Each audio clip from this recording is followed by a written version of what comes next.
Hello everyone, कैसे हैं आप सब। आज हम स्टार्ट करने वाले हैं class 10th metal and non metal. तो जिस एनर्जी से भैया हैं उसी एनर्जी से आप लोग स्टार्ट करिए। और हाँ, याद रखिएगा कॉपी पेन लेकर बैठिए और एकदम जो भी क्लास में नोट्स कवर होंगी वो आपको वर्ड टू वर्ड लिखनी है। कोई भी फालतू की चीज में स्लाइड्स में लिख के नहीं लाया, सारी की सारी डेफिनेशन सब कुछ लिख के लाया हूं। जैसे कि ये वन शॉट होने वाला है तो हम लोग टाइम ज्यादा ना लगे तो ज्यादातर चीजें किस में लिख के लाए हैं, स्लाइड्स में लिख के लाए हैं। तो मैं साइड होकर ट्राई करूंगा, पढ़ाऊंगा और साथ ही साथ आप क्या करें, नोट करते रहें। ठीक है, तो metal and non metal, metal and non metal को स्टार्ट करने से पहले हम ये समझते हैं कि ये चैप्टर हम लोग केमिस्ट्री के पोर्शन में पढ़ते हैं। और जैसे ही केमिस्ट्री के पोर्शन में पढ़ रहे हैं तो सीधी सी बात है भैया, हम लोग इसकी केमिकल प्रॉपर्टी में बात करेंगे। बट नहीं, केमिकल प्रॉपर्टी में बात करने से पहले हम इसकी फिजिकल प्रॉपर्टी भी जान लेते हैं। क्यों जान लेते हैं? अरे भैया, जिससे मिलने जा रहे हैं वो बाहर से कैसा दिखता है वो भी तो पता होना चाहिए। हो सकता है वो कितना भी अंदर से अच्छा हो। समझ में आ रहा है कि नहीं आ रहा है? पहले जब बाहर से जानते हो तभी तो उसको देख के पहचानोगे कि किससे मिलने जा रहे हो। तो स्टार्ट करते हैं अपना। सबसे पहले फिजिकल प्रॉपर्टी समझते हैं किसकी, मेटल की, फिर उसके बाद समझेंगे नॉन मेटल की। ठीक है, तो क्या प्रॉपर्टीज होती हैं? जैसे कि भैया मेटल हम लोग बहुत बचपन से सुनते आ रहे हैं भैया, कोई भी मेटल की चीज होती है जो बहुत टफनेस होती होगी। मेटल सुनते लगता है टफ, है ना? ऐसी फीलिंग आती कि नहीं आती? आप लोगों को आती कि नहीं आती? मेजॉरिटी ऑफ बच्चों को मे भी आती हो, बट हमें तो आती थी अपने टाइम पे कि जब भी सुनते थे कि कोई भी चीज बोलते हैं मेटल, तो हमें यही चीज आती थी बहुत टफ होगा, है ना? तो हम लोग यहां समझने से पहले एक चीज समझते हैं कि जो भी चीजें देखो हम लोग देखते हैं वो किससे बने होते हैं, एलिमेंट से बने। मतलब आसपास हर चीज जो सराउंडिंग में दिखती है वो किसी ना किसी एलिमेंट से बनी होती है। मैं आप किसी भी चीज को, बोर्ड देख लो, सब कुछ किसी ना किसी एलिमेंट से फॉर्म है। मतलब पर्टिकुलर एक ही एलिमेंट से नहीं बने, बट डिफरेंट टाइप के एलिमेंट से ही सारी चीजें क्या होती हैं, फॉर्म होती हैं। भैया लगभग हम लोग 118 टाइप्स ऑफ एलिमेंट्स हम लोग पढ़ चुके हैं। ठीक है, जिसमें से अगर आप लोग क्लासिफाई करें ना तो लगभग 93 क्या होते हैं, मेटल्स होते हैं, 7 क्या होते हैं, मेटलॉइड्स होते हैं, और बाकी की रिमेनिंग 18 क्या होते हैं, नॉन मेटल होते हैं। भैया नॉन मेटल और मेटल तो सुना है, मेटलॉइड्स पहली बार सुन रहे हैं। तो भैया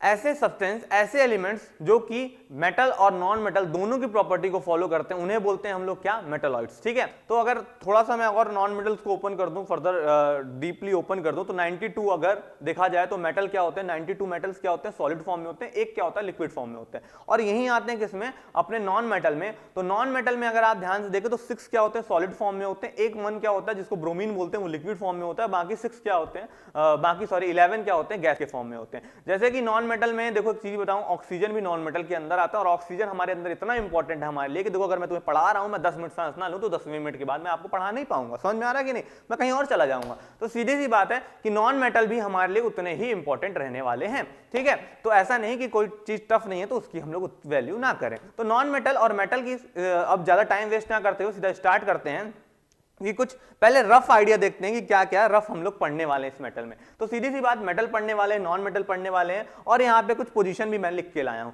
तो भैया देखो यहाँ पे सीधी सी कुछ पॉइंट लिखे हैं। Metals are lustrous, good conductor. Good conductor मतलब यहाँ पे इलेक्ट्रिसिटी और हीट की बात हुई है कि good conductor of electricity and heat, malleable और डक्टाइल। मैलिएबल डक्टाइल क्या होता है अभी मैं अच्छे से आगे टर्म्स में क्या करूंगा, अच्छे से ओपन करके एक्सप्लेन कर दूंगा। ठीक है, नॉन मेटल में आते हैं।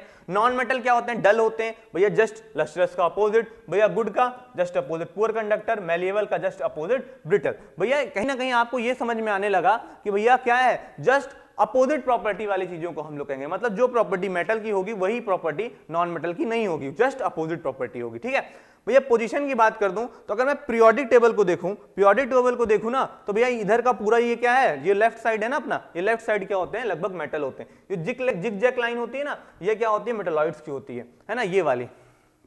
और इधर ये जो पूरा रेड पार्ट है ना, ये क्या होते हैं, नॉन मेटल्स होते हैं। क्या होते हैं बेटा, नॉन मेटल्स होते हैं। ठीक है, अब यहाँ पे आगे आते हैं और बढ़ते हैं, बहुत अच्छे से एकदम स्टेप बाय स्टेप समझते हैं। तो सबसे पहले पढ़ते हैं भैया क्या, फिजिकल प्रॉपर्टी ऑफ मेटल। भैया फिजिकल प्रॉपर्टी में देखें, अगर किसी मेटल को हम लोग उठा के देखते हैं तो वो हमको क्या लगता है, शाइनी लगता है। जैसे कि मैंने यहाँ पे अगर कोई भी चीज उठाऊं, यहाँ पे देखो मैंने एक सीजर उठाया, इस सीजर में देखिए जो इसमें ऊपर क्या यूज हुआ है, मेटल यूज हुआ है, तो आपको हल्का क्या ये शाइनी फील हो रहा होगा, लग रहा है ना। बट शाइनी का मतलब थोड़ा सा क्या है, सीधी सी बात, चमक आ रही है। नॉर्मल अगर आप नॉर्मल नहीं, मेरे घर का जो एक मेटल पड़ा है वो चमकता नहीं है। अरे यार कुछ नहीं, उसके ऊपर की परत उठा के देखो, अंदर चमकता हुआ निकलेगा। ठीक है, तो जनरली मेटल्स क्या होते हैं, देखो बार बार जनरली बोलूंगा तो थोड़ी चीज बाद में लास्ट में क्लियर करूंगा, थोड़ा ध्यान समझो। जनरली मेटल्स क्या होते हैं भैया, शाइनी होती है, उनकी सरफेस क्या होती है, शाइनी होती है, वो लस्ट्रस होते हैं, चमकदार होते हैं, ठीक है। दूसरा क्या है, मेलिएबल। भैया मेटल को अगर एक मेटल का क्यूब दे दूं, उसको थोड़ा सा आप हीट करके अगर बहुत मतलब पीटोगे ना, बढ़िया से पीटोगे, तो वो बड़ी सी बड़ी आप क्या बना सकते हो, उसकी सीट का फॉर्मेशन कर सकते हो। क्या सकते हो, बड़ी सीट बना सकते हो। मतलब मेटल है अगर आपके पास, मेटल का यूज करके बड़ी आप क्या कर सकते हो, सीट। मतलब जरूरी नहीं कि थोड़े से भी बहुत बड़ी, मतलब जितना वो एक्सपेंड हो सकता है। सभी मेटल सारे मेटल्स की प्रॉपर्टी अलग अलग, कुछ ज्यादा एक्सपेंड होंगे, कुछ कम, लेकिन इतना है कि आप मेटल्स को जनरली क्या करोगे, सीट के फॉर्मेशन में बना लोगे क्यूब से। डक्टाइल, भैया मेटल से आप लंबी वायर, मेलिएबल में सीट बनाना, डक्टाइल में वायर। याद रखिएगा, मेलिएबल में सीट बनाना, डक्टाइल में वायर, मेलिएबल में सीट बनाना, डक्टाइल में वायर। हर चीज याद कर लेना, क्योंकि ये दोबारा चैप्टर देखने की जरूरत ना पड़े। इस वन शॉट के बाद मेटल और नॉन मेटल का एक भी क्वेश्चन अगर आप लोग बोर्ड में छोड़ के आए, तब तो भैया आप पे लालत है, ठीक है। समझ में आ रहा है कि नहीं, कोई भी एक चीज भी हम छोड़ेंगे नहीं, और अगर आज छोड़ा है तब तो फिर गलत बात है ना। फिर उसके बाद भैया यहाँ पे आया good conductor of heat and electricity. देखो फिजिकल प्रॉपर्टी को मैं जल्दी खत्म कर रहा हूं, क्योंकि केमिकल प्रॉपर्टी भी अच्छा खासा वेटेज लेके बैठे हुए और काफी ज्यादा फैल के बैठे हुए, मतलब जगह बहुत ले रखी है, इसलिए फिजिकल प्रॉपर्टी जल्दी से खत्म करते हैं, फिर बढ़ेंगे आपकी केमिकल प्रॉपर्टी पे। तो भैया गुड कंडक्टर ऑफ इलेक्ट्रिसिटी, भैया इलेक्ट्रिसिटी तो समझ में आता है कि भैया अपने अंदर से इलेक्ट्रिसिटी पास कराने दे रही होगी, मतलब कोई भी सब्सटेंस अपने अंदर से इलेक्ट्रिसिटी पास कराने दे रहा है, होने दे रहा है, तो वो क्या है भैया, गुड कंडक्टर ऑफ इलेक्ट्रिसिटी है। लेकिन भैया ये हीट वाली बात समझ में नहीं है। अच्छा, अगर मम्मी कभी आप लोगों की खाना बना रही हो, मम्मी ने कह दिया हो कि बेटा इधर आ, मैं थोड़ा काम जा रही हूँ, तो सब्जी को थोड़ा चलाते रहना, तो अगर आप जिस चीज सब्जी चला रहे हैं, करछी बोलते हैं ना उसको, अगर आप उसको देखें, अगर वो पूरी मेटल की है और उसके पीछे क्या है, कुछ वुडन का या फिर कुछ प्लास्टिक का आपको पकड़ने के लिए उसमें नहीं है, तो आपको धीरे धीरे क्या लगने लगे, गर्म लगने लगे। मतलब कि आप देखो, आप गैस के कनेक्ट में यहाँ पे रखा है मेटल, लेकिन धीरे धीरे आपको हीट यहाँ पे फील होने लग रही, क्योंकि वो हीट को भी आप तक ट्रांसफर करा रहा है। तो वो क्या होते हैं, मेटल हमारे गुड कंडक्टर ऑफ हीट भी होते हैं। समझ में आ रहा है कि नहीं आ रहा है। तीसरा क्या है, हाई डेंसिटी और मोस्टली सॉलिड। मैंने अभी आपको बताया कि अगर देखा जाए तो आपके पास 93 मेटल्स होते हैं, उसमें से 92 क्या होते हैं, सॉलिड के फॉर्म में होते हैं। तो भैया क्या लिक्विड के फॉर्म में भी होंगे? हाँ होंगे। कौन होगा अभी बताते हैं, ठीक है भैया। यहाँ पे क्या होगी, उसकी हाई डेंसिटी। डेंसिटी क्या होती है, मास पर वॉल्यूम। डेंसिटी क्या होती है, मास पर वॉल्यूम की पर्टिकुलर इतने वॉल्यूम में कितना मास है। तो भैया इतने पर्टिकुलर वॉल्यूम, अगर इतना नॉन मेटल का उठाओ और इतना ही किसका उठा लो, मेटल का उठा लो, तो उतने ही वॉल्यूम में ज्यादा मास मिल जाएगा किसके पास, मेटल के पास। किसके पास, मेटल के पास। ठीक है, समझ में आ रहा है कि नहीं आ रहा। आगे बढ़ते हैं भैया। अब यहां पे समझिए, लास्ट पॉइंट है इसका, क्या, प्रोड्यूस साउंड, सोनोरस। भैया आप देखें, अगर मेरे पास यहाँ पे कुछ हो तो मैं आपको दिखाऊं कि अगर आप किसी भी मेटल ब्लॉक, या फिर अगर आप लोग मंदिर जाते हैं, तो वहां पे आप लोग जाते ही ना, क्या होता है, भगवान की पूजा के लिए घंटा बजाते हैं, उसके बाद अंदर प्रवेश करते हैं। तो भैया इसमें देखो, आपको साउंड में भी फील होगा, माइक के पास बजाता हूं, हो रहा है कि नहीं हो रहा, एकदम थोड़ा मतलब ऐसा सा आवाज होता है ना, गूंजने वाली आवाज, है ना, सोनोरस बोलते हैं उसको। अगर मेटल को आप लोग पीटते हैं या फिर आवाज करते हैं, तो उसमें थोड़ा सा क्या होता है, साउंड थोड़ा सा सा प्रोड्यूस होता है। मतलब उसको कहते हैं, मतलब भनभनाहट वाली आवाज। भनभनाहट मतलब मक्खी वाला मत समझिएगा, एकदम थोड़ा सा गूंजने वाली आवाज कह सकते हैं। तो उसे क्या बोलते हैं, तो मेटल्स को अगर आप लोग ठोकते हैं तो उसमें कैसी आवाज होती है भैया, थोड़ा सा गूंजने वाली निकलती है। इसलिए हम लोग उसको बोलते हैं कि मेटल्स आर सोनोरस। कोई दिक्कत यहां तक? जल्दी से स्पीड से नोट करिए प्लीज।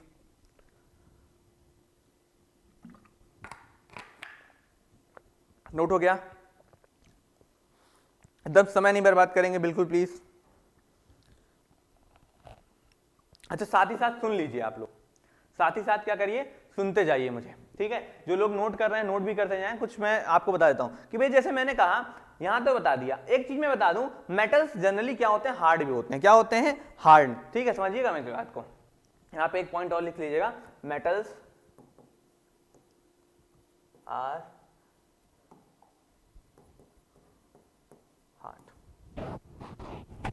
भैया मेटल हार्ड है, ठीक है, समझ में आ रहा है कि नहीं।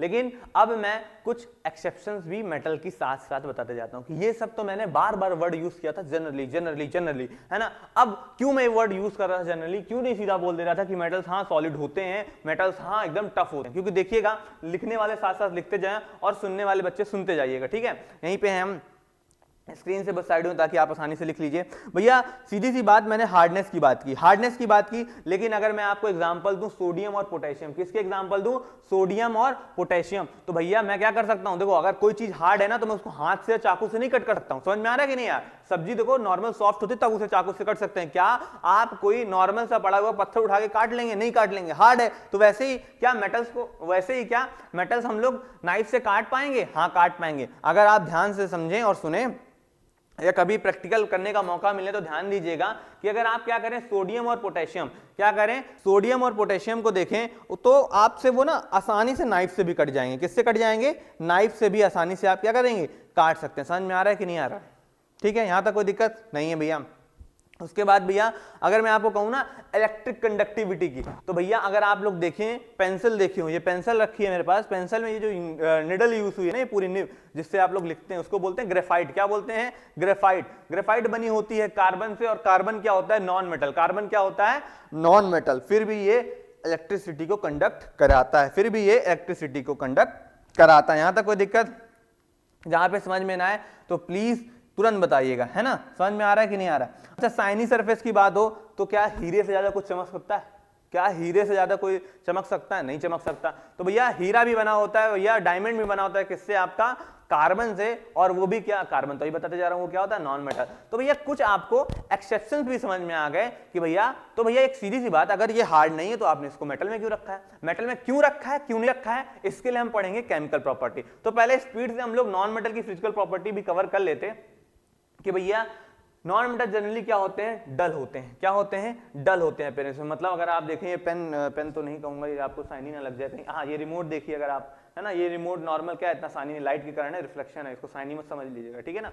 तो भैया ऐसे अगर किसी भी नॉन मेटल को अगर आप देखें तो वो क्या होता है? साइनी नहीं होता वो, मतलब जनरली, है ना, जनरली साइनी नहीं होता। लेकिन अगर आयोडीन को देखो तो आयोडीन क्या होता है भैया? बढ़िया साइन करता है, ठीक है? अगर आप लोगों के पास फोन हो इसकी, या फिर इस क्लास के बाद गूगल पे सर्च करिएगा आयोडीन, आयोडीन का फोटो आपके पास मिलेगा, आप चेक करिएगा, देखिएगा वो साइनी होता है। भैया ये इनका सॉलिड स्टेट में अगर हैं तो ये फिर इनका नेचर क्या होता है? ब्रिटल होता है। मतलब ब्रिटल कहने का मतलब अगर आप उसको एकदम थोड़ा सा भी, अगर आप थोड़ा सा मतलब नॉर्मल फोर्स अगर आप उस पर अप्लाई करते हैं किसी हैमर से, तो वो क्या होता है? छोटे छोटे पार्टिकल्स में ब्रेक हो जाता है, ऐसे एकदम बिखर सा जाता है, ठीक है? जबकि मेटल को हम लोग क्या कर रहे थे, अगर पीट रहे थे तो वो क्या बन जा रहा था? आपकी सीट बन जा रहा था। याद है कि नहीं याद है? या फिर अच्छे से और बढ़िया से थोड़ा सा प्रोसेस यूज कर रहे थे तो वो डक्टाइल नेचर, जिसको हमने पढ़ा था, वायर बन जा रहा था, ठीक है भैया? यहाँ पे मैंने बताया कि नॉन मेटल्स क्या होते हैं? क्या होते हैं भैया?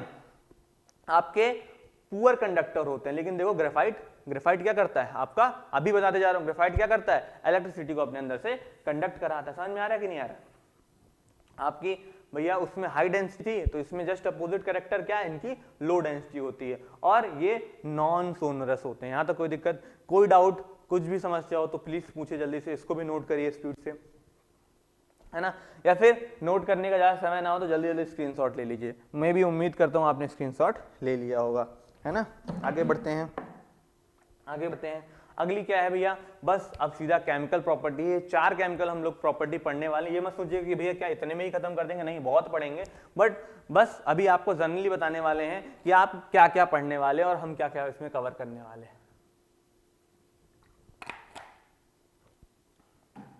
आप यहाँ पे समझिए कि भैया सबसे पहले हम क्या करेंगे? मेटल और नॉन मेटल को ऑक्सीजन के साथ रिलेट करके देखेंगे। किसके साथ रिलेट करके देखेंगे? ऑक्सीजन के साथ रिलेट करके देखेंगे। फिर वाटर, फिर एसिड, फिर नॉन मेटल और मेटल आपस में साथ में रिएक्ट करके देखेंगे। कहने का मतलब पहले मेटल को किस में रिएक्ट करेंगे भैया? ऑक्सीजन के साथ रिएक्शन करा के देखेंगे कि क्या भैया ऑक्सीजन के साथ रिएक्ट कर रहे हैं, कैसे कर रहे हैं। फिर उसके बाद वाटर के साथ करेंगे, फिर एसिड के साथ, फिर नॉन मेटल को नॉन मेटल के साथ रिएक्ट करा के देखेंगे। समझ में आ रहा है कि नहीं आ रहा है? यहां तक कोई दिक्कत तो बताइए प्लीज। तो भैया मैं आपको बता देता हूं क्या क्या चीजें यहाँ पे मिलने वाली हैं और क्या क्या चीजें आपको यहाँ पे समझ में आएंगी, है ना? बस एक सेकंड में देख लो आवाज आ रही है कि नहीं आ रही है, कहीं ऐसा पता चले कि वीडियो तो पूरा रिकॉर्ड हो गया है पर आवाज नहीं आ रही थी, तो सारी मेहनत भैया की खराब हो जाए, बर्बाद हो जाए।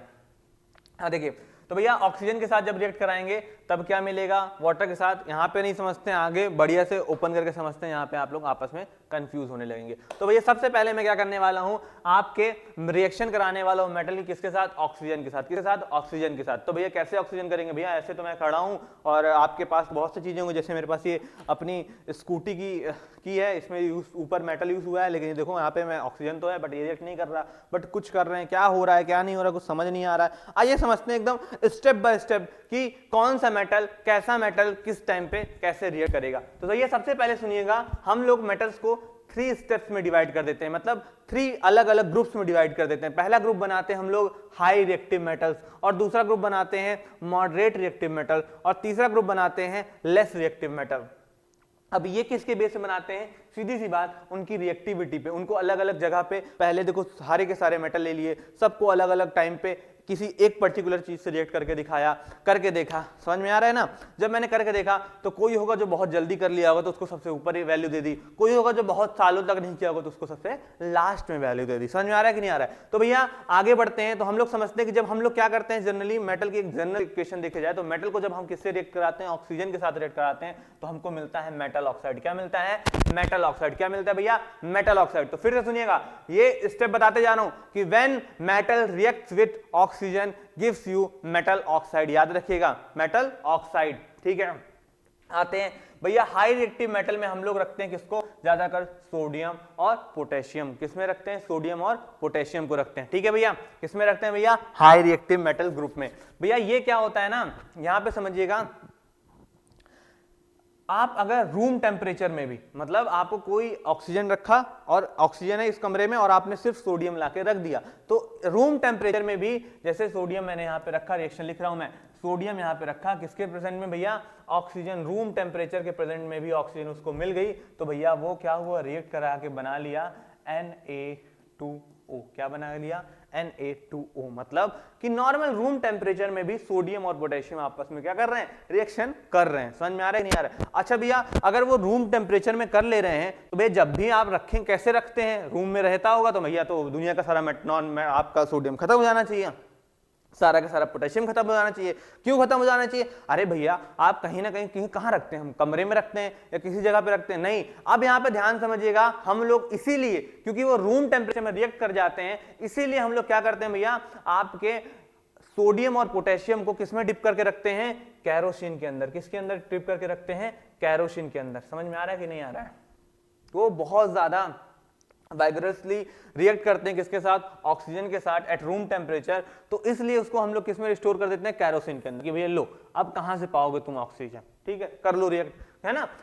किस लिए कैरोसिन के अंदर रखते हैं, कैरोसिन के अंदर हम लोग रखते हैं इसलिए ताकि हम लोग उसको प्रिवेंट कर सकें एयर और मॉइस्चर से। किससे प्रिवेंट कर सकें, एयर और मॉइस्चर से। भैया उसके बाद आते हैं मॉडरेट रिएक्टिव में। भैया यहां से यहां तक मैं जितना अंडरलाइन कर रहा हूं, अच्छा आयरन को अभी छोड़ रहा हूं, आयरन और Cu को मैं अभी छोड़ रहा हूं, बस यहां तक सुनिएगा, है ये मॉडरेट के अंदर ही आते हैं Fe और Cu भी, ठीक है। लेकिन यहां पे थोड़ा सुनिएगा क्यों मैंने उसको अलग से बॉक्स में बनाया, कि भैया जब हम लोग क्या करते हैं MgCaAl और Zn, मतलब मैग्नीशियम, कैल्शियम, एल्युमिनियम और जिंक को क्या करते हैं, नॉर्मल आप क्या करते हैं, ऑक्सीजन के प्रेजेंस में हीट करते हैं तो ये बर्निंग स्टार्ट कर देते हैं। अच्छा, मैग्नीशियम रिबन की बर्निंग शायद आपके फर्स्ट चैप्टर में आपको एकदम पहली एक्टिविटी मिलती है कि भैया सबसे पहले मैग्नीशियम रिबन को क्या करते हैं, रब करते हैं सैंड पेपर से पूरा का पूरा, उसके ऊपर की जो रिएक्टिव लेयर है वो हटाते हैं। उसके बाद उसको क्या करते हैं, हम लोग बर्न करना स्टार्ट करते हैं। बर्न करने में क्या होता है, व्हाइट पाउडर मिलता है ना, वो मैग्नीशियम ऑक्साइड जिसको बोलते हैं, वो भैया एंटासिड की तरह यूज होता है। अरे भैया ये क्या बोल दिया, एंटासिड नहीं पढ़ा, एसिड और बेस में जो एसिडिटी को हटाने के काम आता है, समझिएगा। चलो अपने टॉपिक में आते हैं, कहां जा रहे हैं हम लोग भी।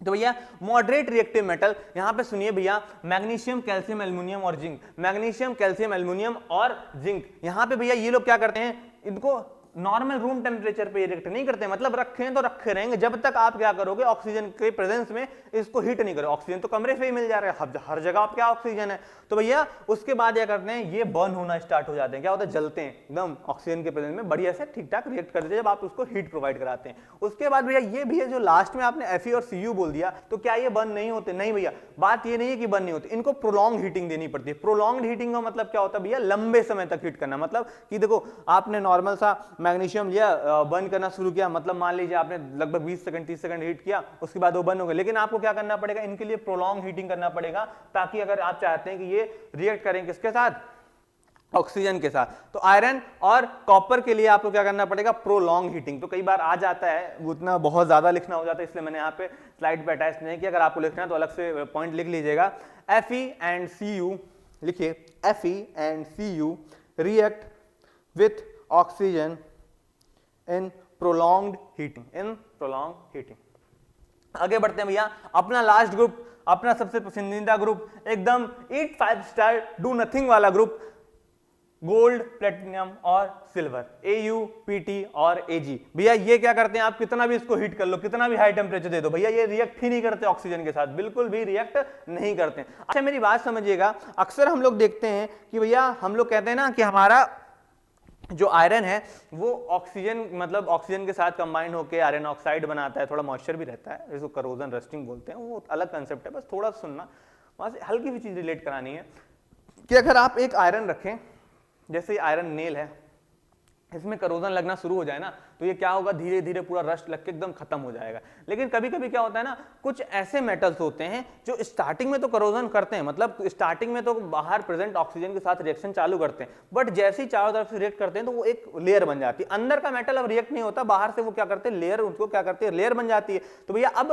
ऑक्सीजन अंदर के मेटल के पास पहुंच नहीं पाती, तो वो अपने लिए ही क्या करते हैं, एक प्रोटेक्टिव लेयर प्रिपेयर कर लेते हैं। क्या कर लेते हैं, प्रोटेक्टिव लेयर। तो भैया वो प्रोटेक्टिव लेयर ऑफ किसको क्या बोलते हैं, प्रोटेक्टिव ऑक्साइड लेयर। क्या बोलते हैं उसको, प्रोटेक्टिव ऑक्साइड लेयर। जैसे कि एल्युमिनियम, जिंक, लेड, है ना, ये क्या करते हैं, अपने ही मेटल, जैसे ये एक पूरा का पूरा नेल रखा मैंने, एल्युमिनियम, जिंक या लेड की किसी भी एक की उठा के रख ली, और इसमें क्या किया मैंने, इसको नॉर्मल रख दिया ना, तो इसमें क्या करेगा, ऊपर से रिएक्ट करेगा, एक पतली लेयर बना लेगा। अब अंदर का मेटल क्या एकदम सेफ है, अब अंदर का मेटल क्या है, सेफ है। क्यों सेफ है, क्योंकि भैया बाहर की जो थिन ऑक्साइड लेयर है वो क्या करेगी, अब पूरे के पूरे सरफेस को प्रिवेंट करेगी फर्दर आगे ऑक्सीडेशन में, मतलब अब उसमें कोरोजन नहीं होगा। समझ में आ रहा कि नहीं आ रहा, जिसके मैंने एक रिएक्शन भी यहाँ पे लिखी है, Al + O2 गिव्स, यहाँ पे लिख देता हूं अगर आपको दिखना रही हो, Al, अच्छा बैलेंसिंग आप लोग करेंगे, है ना, बैलेंसिंग आप लोग फर्स्ट चैप्टर में पढ़ के आए हैं, AlO2 गिव्स Al2O3। समझ में आ रहा है कि नहीं आ रहा। अच्छा स्पीड से स्क्रीनशॉट लीजिए प्लीज,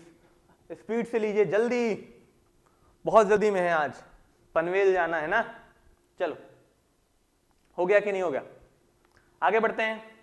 आगे अगला क्या है, नेचर ऑफ मेटेलिक। अच्छा देखो भैया, आपका ना एनसीईआरटी इतनी सी बात बताएगी, फिर ये वाली बात बता देगी, है ना।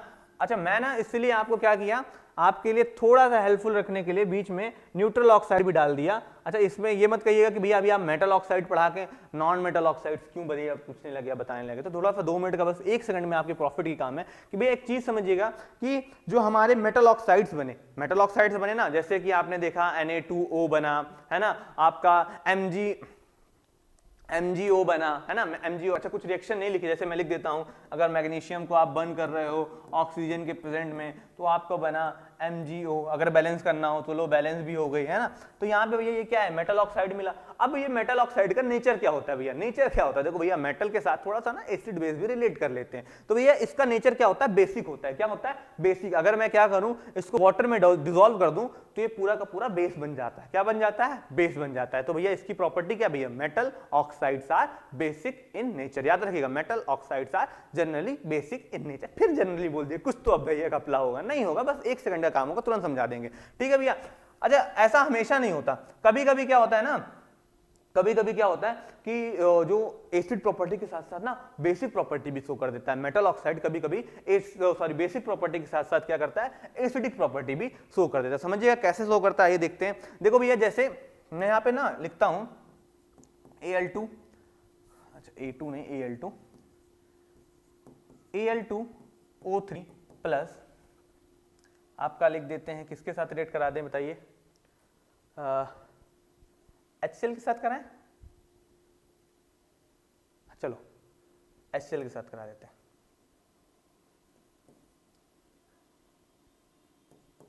तो बताइए क्या मिलेगा, हाँ AlCl3 मिलेगा कि नहीं बनेगा, प्लस आपका मिल जाएगा आपको H2O। और यहीं पे अगर आप क्या करें, Al2O3 को रिएक्ट करा दें किसके साथ, NaOH के साथ रिएक्ट करा दें, तो आपको मिल जाता है NaAlO2 प्लस H2O। तो भैया देखो यहाँ पे ये तो भैया एसिड था और ये क्या था भैया, बेस था। तो सीधी सी बात भैया ये क्या है तो मेटल ऑक्साइड, बट ये एसिड के साथ भी रिएक्ट कर रही है, बेसिक के साथ भी कर रही है। तो भैया जनरली हमारे मेटल ऑक्साइड बेसिक तो होते हैं, बट कभी कभी वो क्या करते हैं, एसिडिक कैरेक्टर के साथ साथ बेसिक कैरेक्टर के साथ साथ एसिडिक कैरेक्टर भी रख लेते हैं। तो उन ऐसे ऑक्साइड्स को हम बोलते हैं एम्फोटेरिक ऑक्साइड। याद रखिएगा क्या बोलते हैं, एम्फोटेरिक ऑक्साइड। फिर से बोलता हूं, 2 बार रिपीट करूंगा, कहो तो 3 बार कर देते हैं। चलो amphoteric oxide, so both acidic and basic character, amphoteric oxide, so both acidic and basic character amphoteric oxide, so both acidic and basic character. समझ में आया कि नहीं आया? यहां तक कोई दिक्कत? भैया कुछ ऑक्साइड ऐसे होते हैं जो ना ही बेसिक होते हैं ना ही क्या होते हैं एसिडिक होते हैं, इसलिए उनके लिए क्या होते हैं, उनको बोलते हैं neutral oxide, neither acidic nor basic, neutral oxide. यहां तो समझ में आया कि नहीं आया? तो भैया उम्मीद करता हूं reaction of metal with oxygen बहुत बढ़िया से समझ में आया होगा। ठीक है, प्लीज नोट करिए स्पीड के साथ। पानी कहां रख दिए जी?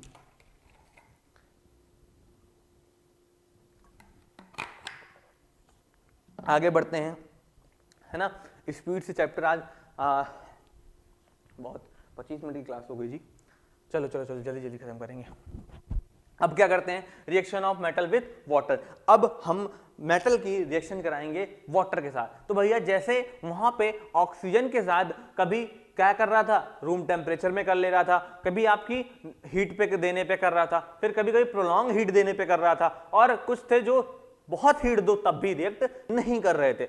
लेकिन क्या वाटर के साथ भी ऐसा केस होगा? हाँ होगा। कैसे होगा और समझते हैं भैया। बस वही याद रखिएगा, high reactive metal, moderate reactive metal, less reactive metal. ठीक है, तो भैया जब हम लोग क्या करते हैं, मेटल को रिएक्ट कराते हैं वाटर के साथ, तो याद रखिएगा हमें क्या मिलता है, पिछली बार मिल रहा था मेटल ऑक्साइड, इस बार मिलने लगता है भैया मेटल ऑक्साइड, मेटल हाइड्रोक्साइड। हाँ मेटल ऑक्साइड इसमें ही मिलता है, लेकिन यहाँ पे बस एक चीज प्रॉफिटेबल प्लस बोनस मिलता है आपको, क्या?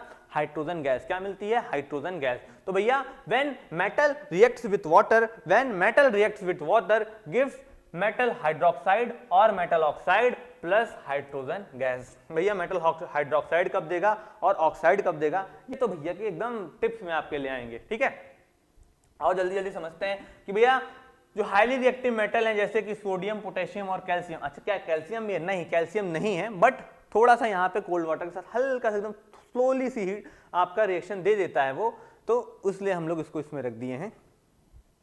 तो भैया ये क्या करते हैं भैया, तीनों के तीनों मेटल्स लगभग क्या करते हैं, कोल्ड वाटर से रिएक्ट कर जाते हैं। इसको आप लोग ना नॉर्मल कोल्ड वाटर में, कई जगह कोल्ड वाटर नहीं लिखा रहता, आपका किस में लिखा रहता है, हॉट वाटर लिखा रहता है, लेकिन यहाँ पे कोल्ड वाटर। कोल्ड वाटर मतलब ये मत समझिएगा ठंडा पानी, मतलब रूम टेम्परेचर। कोल्ड वाटर यहाँ पे किस चीज का सेंस दे रहा है, रूम टेम्परेचर का पानी। समझ में आ रहा है कि नहीं आ रहा है? तो भैया ये क्या करते हैं, बहुत अच्छा रिएक्ट करते हैं किसके साथ, कोल्ड वाटर के साथ। कौन? सोडियम और पोटेशियम। भैया कैल्शियम बहुत स्लो करता है। अच्छा यहाँ पे क्या मिलता है, ये देते हैं मेटल हाइड्रोक्साइड और हाइड्रोजन गैस। क्या देते हैं? मेटल हाइड्रोक्साइड और हाइड्रोजन गैस। एक रिएक्शन और मैं लिख देता हूँ किसकी, पोटेशियम के plus H2O gives you KOH plus H2, hydrogen gas ऊपर निकल गई। समझिएगा।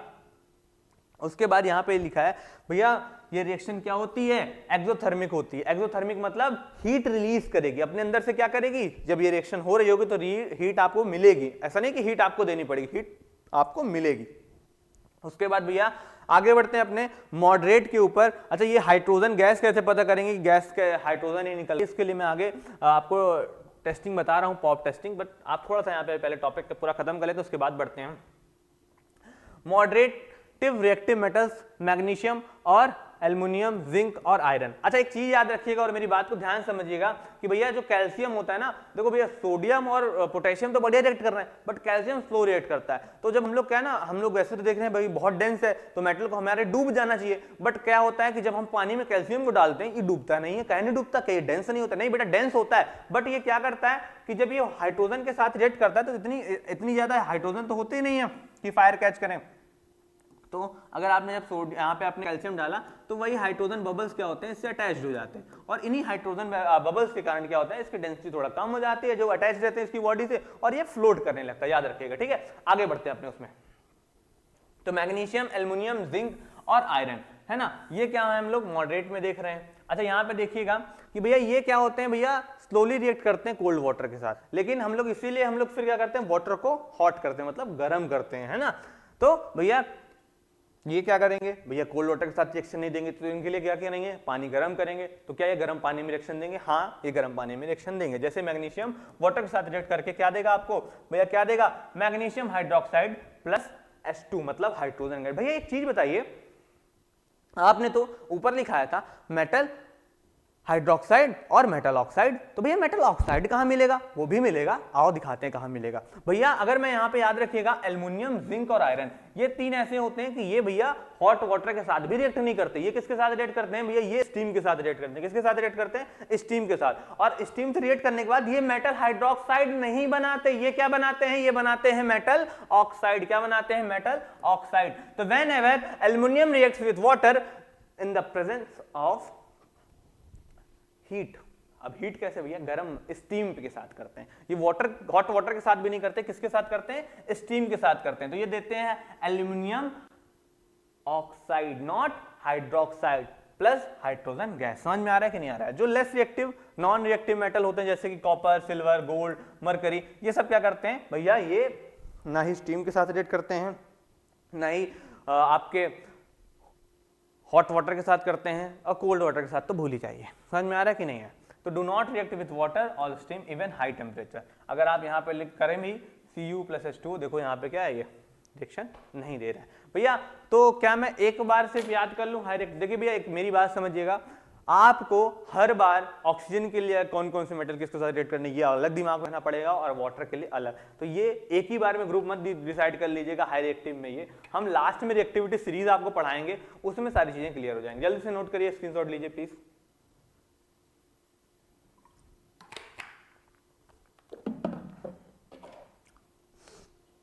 हो गया जी,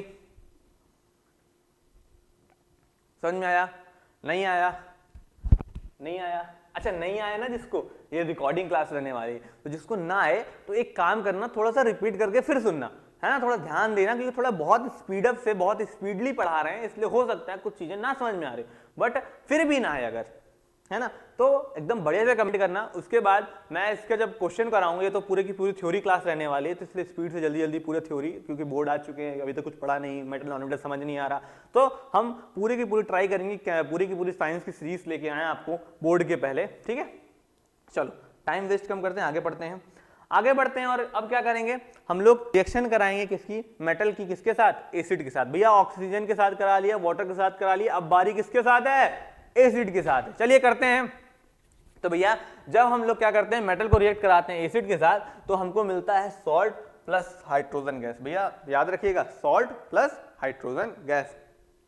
यहां तक कोई डाउट हो तो बताइए। भैया देखो याद रखना, सबसे पहले हमने क्या किया, जब मेटल को ऑक्सीजन के साथ रिएक्ट कराया तो हमको क्या मिला था भैया, क्या मिला था, मेटल ऑक्साइड मिला। फिर उसके बाद जब हमने वाटर के साथ कराया तो हमको क्या मिला भैया, हमको क्या मिला भैया हमको भैया मेटल ऑक्साइड भी मिला, मेटल हाइड्रोक्साइड मिला, या फिर और उसके साथ क्या मिला, हाइड्रोजन गैस मिला। लेकिन अब बारी है किसके साथ, एसिड के साथ। किसके साथ, एसिड के साथ। याद रखिएगा एसिड यहाँ पे हम लोग लेते हैं डाइल्यूट एसिड, क्योंकि कंसंट्रेटेड एसिड के साथ डील करना बहुत रिस्की होता है, ठीक है। और हमें जब रिएक्शन डाइल्यूट के साथ मिल जा रही है तो क्या मतलब है हम फालतू में अपना हाथ पैर और जिंदगी खतरे में डालें, है ना। चलो तो भैया reaction with dilute acids, most of metals react with dilute hydrochloric acid and dilute sulphuric acid to produce salt and hydrogen gas. भैया ये बताइए, जब एसिड वाली बात कह दी तो ये स्पेसिफिक HCl और H2SO4 बताने की जरूरत क्या थी। हम बेटा जरूरत थी, क्योंकि एक एसिड है HNO3, वो क्या करता है, वक्त बदल देता है, जज्बात बदल देता है, और आपकी जिंदगी बदल के आपको 0 नंबर दिला देता है। तो भैया यहाँ पे समझिएगा क्यों ऐसा होता है, कि यहाँ पे चलो मैं एक रिएक्शन आपको लिख देता हूं। जैसे मैंने लिखा Na+HCl gives you NaCl+H2, ठीक है भैया, समझ में आ रहा है। लेकिन भैया अगर यहीं पे, या फिर मैं H2SO4 के लिए भी एक रिएक्शन यहाँ पे लिख देता हूँ, आपको दिख रहा है यहाँ पे कि नहीं दिख रहा है ये बताइए। मैं अच्छा आपको थोड़ी दिख रहा होगा, मुझे तो स्क्रीन देखनी पड़ेगी, रिकॉर्डिंग क्लास है। हाँ ठीक है, लिख देता हूँ आपका यहाँ पे, हाँ दिख रहा है, दिख रहा है। Na+H2SO4 गिव्स यू, क्या मिलेगा भैया आपको, जल्दी बताइए, Na2SO4+H2, जो कि ऊपर चल जाएगा, मतलब गैस की फॉर्म में निकल जाएगा वो।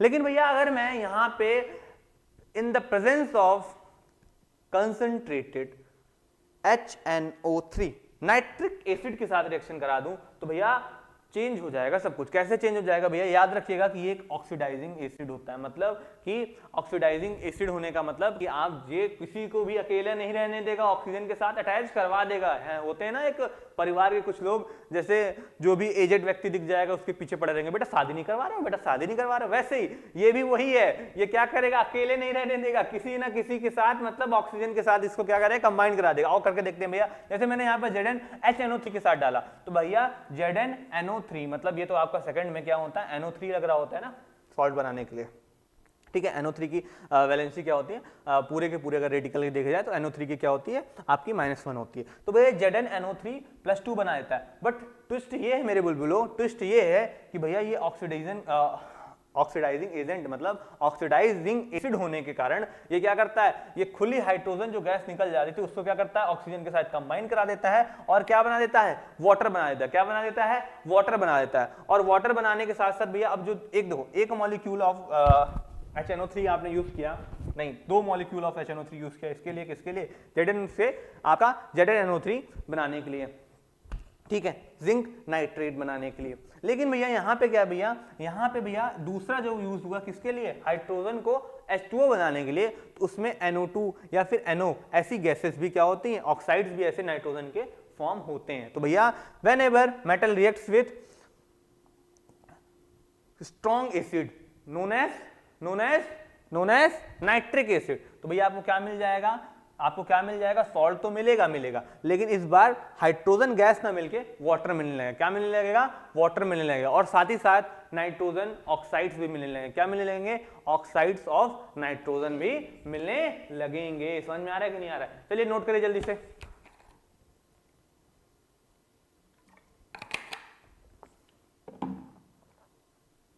यहां तक समझ में आया कि नहीं आया, स्पीड से करते हैं, टाइम वेस्ट थोड़ा कम करते हैं। हो गया, चलिए एक्वारेजिया। एक्वारेजिया पे भैया सीधा क्वेश्चन आएगा एमसीक्यू पे, है ना, और एमसीक्यू पे ना आया तब तो भैया किस्मत बढ़िया। समझ में आ रहा है कि नहीं, क्यों 2 नंबर का आएगा भाई साहब। आइए देखते हैं कैसे। भैया डेफिनेशन, एक्वारेजिया एक बहुत ही हाईली करोसिव होता है। क्यों होता है, स्ट्रॉन्ग ये, और साथ ही साथ ऑक्सीडाइजिंग एसिड भी होता है। क्या है इसके पीछे, क्यों है ये ऐसा, ऑक्सीडाइज भी कर रहा है और स्ट्रॉन्ग भी है भैया, क्योंकि इसमें भैया हम लोग मिक्स करते हैं क्या, कंसंट्रेटेड HNO3 और कंसंट्रेटेड HCl, कंसंट्रेटेड HNO3 और कंसंट्रेटेड HCl, और वो भी किस रेशियो में, 1:3 में। मतलब अगर आपको 40 ml एक्वारेजिया में बनाना है तो उसमें क्या करोगे, 10 ml HNO3 डालोगे और 30 ml HCl डालोगे। देखो HCl हमारे शरीर में भी होता है, बहुत स्ट्रांग होता है। HCl को हम लोग सब लोग जो जानते हैं हाइड्रोक्लोरिक एसिड के नाम से जानते हैं। और HNO3 का बोलबाला तो अभी पीछे देख के आ रहे हैं हम लोग कि वो ऑक्सीडाइज कर देता है। तो देखो भैया स्ट्रॉन्ग के साथ साथ ये क्या हो गया आपका भैया, एक स्ट्रांगली ऑक्सीडाइजिंग एसिड भी हो गया। तो भैया एक्वारेजिया में क्या है, 1 पार्ट अगर आपका HNO3 का, 3 पार्ट किसके होंगे, HCl के होंगे। याद रखना, कुछ बातें और बता दूं मैं कि एक्वारेजिया काम क्या करता है। ये तो समझ में आ गया एक्वारेजिया बनता क्या है, बट इसे पढ़ क्यों रहे हैं, क्या काम है इसका, सुनिएगा। अभी तक हमने देखा कि मैं आपको मेटल को 3 लोगों के साथ रिएक्ट करा के दिखाया, ऑक्सीजन, वाटर और एसिड। बट कुछ ऐसे मेटल्स थे जो किसी के साथ रिएक्शन नहीं कर रहे थे। कुछ ऐसे मेटल्स थे जैसे लास्ट में, अच्छा एसिड में शायद ना बताया हूं तो बता देता हूं, एसिड में भी कुछ मेटल्स होते हैं लास्ट के, सिल्वर, गोल्ड, ये सब क्या करते हैं, HCl के साथ भी रिएक्शन नहीं करते हैं। ठीक है, सिल्वर तो फिर भी आपको छोड़ दो, लेकिन आप गोल्ड मान लीजिए कि नहीं करता, बिल्कुल भी नहीं करता। ठीक है, प्लेटिनम भी नहीं करता। तो भैया इसका काम क्या होता है भैया, एक्वारेजिया जिसका मतलब क्या होता है, रॉयल वाटर, है ना, लैटिन में। क्यों भैया, ये नोबल मेटल्स, जैसे कि नोबल मेटल मतलब जो किसी से रिएक्ट नहीं करते हैं। नोबल गैस सुना था, नोबल मेटल भी जान लो कि नोबल इसीलिए लगाया जाता है कि जो किसी के साथ रिएक्शन नहीं करते। तो नोबल मेटल्स जैसे कि गोल्ड, प्लेटिनम, ये मतलब किसी के साथ रिएक्ट नहीं कर रहे थे ना, बट इसके आने से इसमें अगर मैं क्या करा दूं, इसमें मतलब उस मेटल पे, पर्टिकुलर मेटल पे अगर मैं आपके एक्वारेजिया डाल दूं, या फिर उस एक्वारेजिया पे पर्टिकुलर वो मेटल डाल दूं, तो उस मेटल को भी डिसॉल्व कराने की क्षमता रखता है। कौन, अपना एक्वारेजिया। समझ में आया कि नहीं। तो वही बात हो गई कि जब बच्चा किसी की ना माने, मम्मी, भैया, दादी किसी की ना माने, तब किसकी एंट्री होती है, पापा जी की एंट्री होती है। और पापा डंडा उठाते हैं और तोड़ना शुरू करते हैं। तो जैसे ही पिताजी तोड़ते हैं तो चीजें क्या होती है, एकदम बढ़िया से समझ में आने लगती है। समझ में आया कि नहीं आया, कोई डाउट यहां तक। चलिए आगे बढ़ते हैं, नोट करिए प्लीज। आगे आते हैं रिएक्टिविटी पैटर्न। तो भैया इतनी सारी रिएक्शन कराने के बाद एक चीज हमें समझ में आ गई, एक सेकंड रुकिएगा प्लीज। इतनी सारी रिएक्शन कराने के बाद एक चीज हमें समझ में आ गई कि भैया कुछ लोग तो हैं जो हर किसी से पर्टिकुलर भाग भाग के रिएक्शन कर रहे हैं, और कुछ क्या हैं जो बिल्कुल भी बैठे हुए हैं 8 5 स्टार डू नथिंग वाले हैं। तो उन्हीं की बेसिक्स पे हमने क्या बना दिया, एक रिएक्टिविटी सीरीज बना दिया। वो रिएक्टिविटी सीरीज कुछ ऐसे है, potassium, sodium, calcium, magnesium, aluminium, zinc, iron, lead, hydrogen, copper, mercury, silver, gold. ठीक है, only metals above hydrogen in the reactivity series can displace hydrogen from acid. मतलब कि भैया इसके ऊपर के मेटल ही एसिड के साथ रिएक्ट करेंगे और इसके नीचे के मेटल एसिड के साथ रिएक्ट नहीं करेंगे। समझ में आया कि नहीं आया? ठीक है, हाँ भैया। तो फिर आपने सिल्वर की बात क्यों बोली थी? क्योंकि देखो सिल्वर की बात मैंने इसलिए बोली थी कि बच्चा कई बार कंफ्यूज हो जाता है, क्योंकि सिल्वर ब्लैक होने लगता है ना करोजन की, भैया रिएक्शन कैसे कर रहा है। तो उसके लिए मैंने आपको गोल्ड बताया था कि गोल्ड जनरली आपको ऐसा नहीं दिखेगा।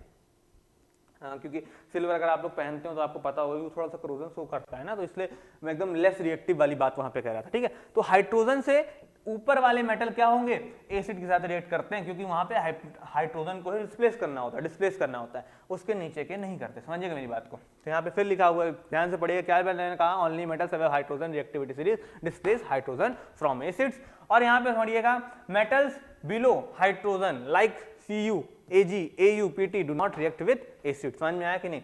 Reactivity series simplified. मैंने कहने का मतलब यहाँ पे मैंने ऐसे लिखा है, वैसे पूरे एक मेटल का लिखा होता है कि Au का मतलब क्या होता है, K का मतलब क्या होता है, टाइम हमारे पास कम है। मैंने सारे के सारे नाम आपको बोल दिए हैं। थोड़ा सा सुनना, पॉज करना, लिखना, सुनना, पॉज करना, ठीक है, जाके टाइम वेस्ट ना हो। तो ठीक है, इन्हीं सारी रिएक्शन के बेस पे हमने क्या बना दी, रिएक्टिविटी सीरीज बना दी। यहाँ तक समझ में आया कि नहीं आया? स्पीड से करिए, एकदम स्पीड से करिए, जल्दी से प्लीज।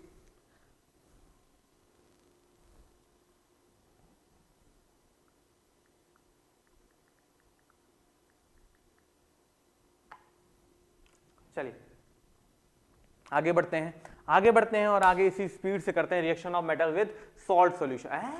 भैया ये तो आपने आउट ऑफ सिलेबस चले गए, आपने बोला था क्या? नहीं बेटा, थोड़ा सा है, बस थोड़ा सा सुन लो कि भैया सॉल्ट सॉल्यूशन कैसे। कि भैया देखो, एक सीधी सी बात समझना कि मैंने आपके क्या किया, आपके यहाँ पे Na को रिएक्ट करा दिया किसके साथ, अच्छा बहुत बहुत फेमस है आप लोगों में, याद रखिएगा क्या,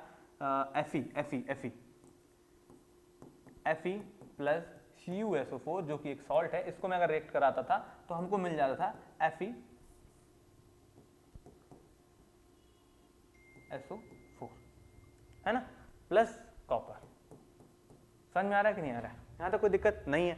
तो भैया एक चीज समझिएगा कि भैया ये हम क्यों पढ़ रहे हैं, क्योंकि जो हमने रिएक्टिविटी सीरीज पढ़ ली तो हम लोगों ने पढ़ा था चैप्टर फर्स्ट में डिस्प्लेसमेंट रिएक्शन। तो अब आपको समझ में आएगा डिस्प्लेसमेंट रिएक्शन में कि कोई मेटल किसी को डिस्प्लेस क्यों कर देता था और कोई क्यों नहीं कर पाता था। क्यों नहीं कर पाता था? क्योंकि रिएक्टिविटी का। तो एक सीधी सी बात समझिएगा कि आप किसी अपने फ्रेंड के साथ बैठे हुए हैं और आपके जिस फ्रेंड के साथ बैठे हैं अगर उसका बेस्ट फ्रेंड आ जाए, मतलब आपसे ज्यादा उसके लिए रिएक्टिविटी है, तो भैया वो आपके साथ बैठा हुआ दोस्त उठ के अपने बेस्ट फ्रेंड के साथ चला जाएगा कि नहीं चला जाएगा? बस सेम टू सेम यहाँ पे केस होता है कि मेटल किसके साथ रिएक्ट करते हैं, दूसरे सॉल्ट सॉल्यूशन के साथ जब रिएक्ट करते हैं तो कब करते हैं कि अगर जो ये सॉल्ट है, इस सॉल्ट में प्रेजेंट मेटल अगर आप जिस मेटल को दे रहे हैं उससे क्या हो, लेस रिएक्टिव हो, तभी बाहर से आया हुआ मेटल इसको रिप्लेस कर पाएगा। अगर नहीं है तो नहीं कर पाएगा। मतलब अगर इसी रिएक्शन को मैं अगर ऐसे लिखता Cu प्लस FeSO4 तो कोई रिएक्शन नहीं होती, तो सीधी सी बात समझिएगा, only more reactive metals can displace a less reactive metal from its salt solution. समझ में आ रहा है कि नहीं आ रहा है? तो यहाँ पे देखिएगा, यहाँ पे मैंने लिखा मेटल ए मोर रिएक्टिव है। भैया आयरन देख लो, भैया सीरीज में दिखा देता हूँ, प्रूफ दिखा देता हूँ आपको, iron is more reactive than copper. ठीक है, आगे बढ़िए और देखिए यहाँ पे कि सेम यही बात लिखी हुई है कि भैया मोर रिएक्टिव मेटल ए, और सॉल्ट में जो बी है वो क्या, थोड़ा सा सीधी सी बात है, मतलब सॉल्ट में जो मेटल बी यूज हुआ है वो क्या होगा, ए से थोड़ा सा लेस रिएक्टिव होगा, तो भैया सॉल्ट ऑफ ए बन जाएगा और मेटल बी बाहर आ जाएगा। समझ में आ रहा है कि नहीं आ रहा है? एक्सट्रैक्शन में भी इसका काम आएगा, एक्सट्रैक्शन मतलब मेटल्स का प्यूरिफिकेशन में भी इसका काम आएगा। समझ में आया कि नहीं आया था? कोई डाउट बताइए प्लीज, नोट करिए जल्दी से।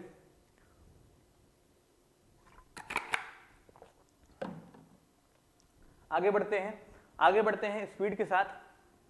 अब करते हैं, जैसे मैंने यहाँ पे कर के रखा है, वहां पे जो रिएक्शन दी थी, यहाँ पे दूसरी रिएक्शन है, कुछ रिएक्शन पर्टिकुलर ना मेटल्स की रिएक्शंस आपकी बुक में है, उसको मैंने यहाँ पे मेंशन कर दिया है ताकि अगर कुछ भी क्वेश्चन आए तो वो कुछ भी बाहर ना रह जाए इस लेक्चर के। ठीक है, तो reaction of zinc with copper sulphate Zn plus CuSO4। तो भैया Cu से Zn क्या है, मोर रिएक्टिव है, तो Cu को डिस्प्लेस कर देगा और उसकी जगह में बैठ जाएगा, क्या बना लेगा, ZnSO4 प्लस Cu। और ये कैसे बनाता है कैसे नहीं बनाता है, ये जस्ट अभी मैं आपको आयोनिक बॉन्ड में समझा दूंगा कि कौन किसके साथ करेगा रिएक्शन, किसके साथ, मतलब क्यों कभी Zn2SO4, मतलब यहाँ पे नहीं, मतलब अगर दूसरा कुछ होता तो लिख देते हैं 2 में, कुछ में नहीं लिखते। जैसे मैं यहाँ पे अगर यही Na के साथ करा रहा होता तो यहाँ पे बनता, चलो मैं लिख के दिखा देता हूँ, बोलना क्या, अगर मैं यहीं पे Na प्लस CuSO4 करा रहा होता तो आपको मिलता क्या, Na2SO4 प्लस आपका Cu। यहाँ पे Na के साथ 2 आया, Zn के साथ 2 क्यों नहीं आया, इन सब के आंसर्स आपको आगे मिल जाएंगे किसमें, अभी जस्ट बस 5 मिनट के अंदर हम लोग पहुंच जाएंगे आयोनिक बॉन्ड्स में उसमें, ठीक है।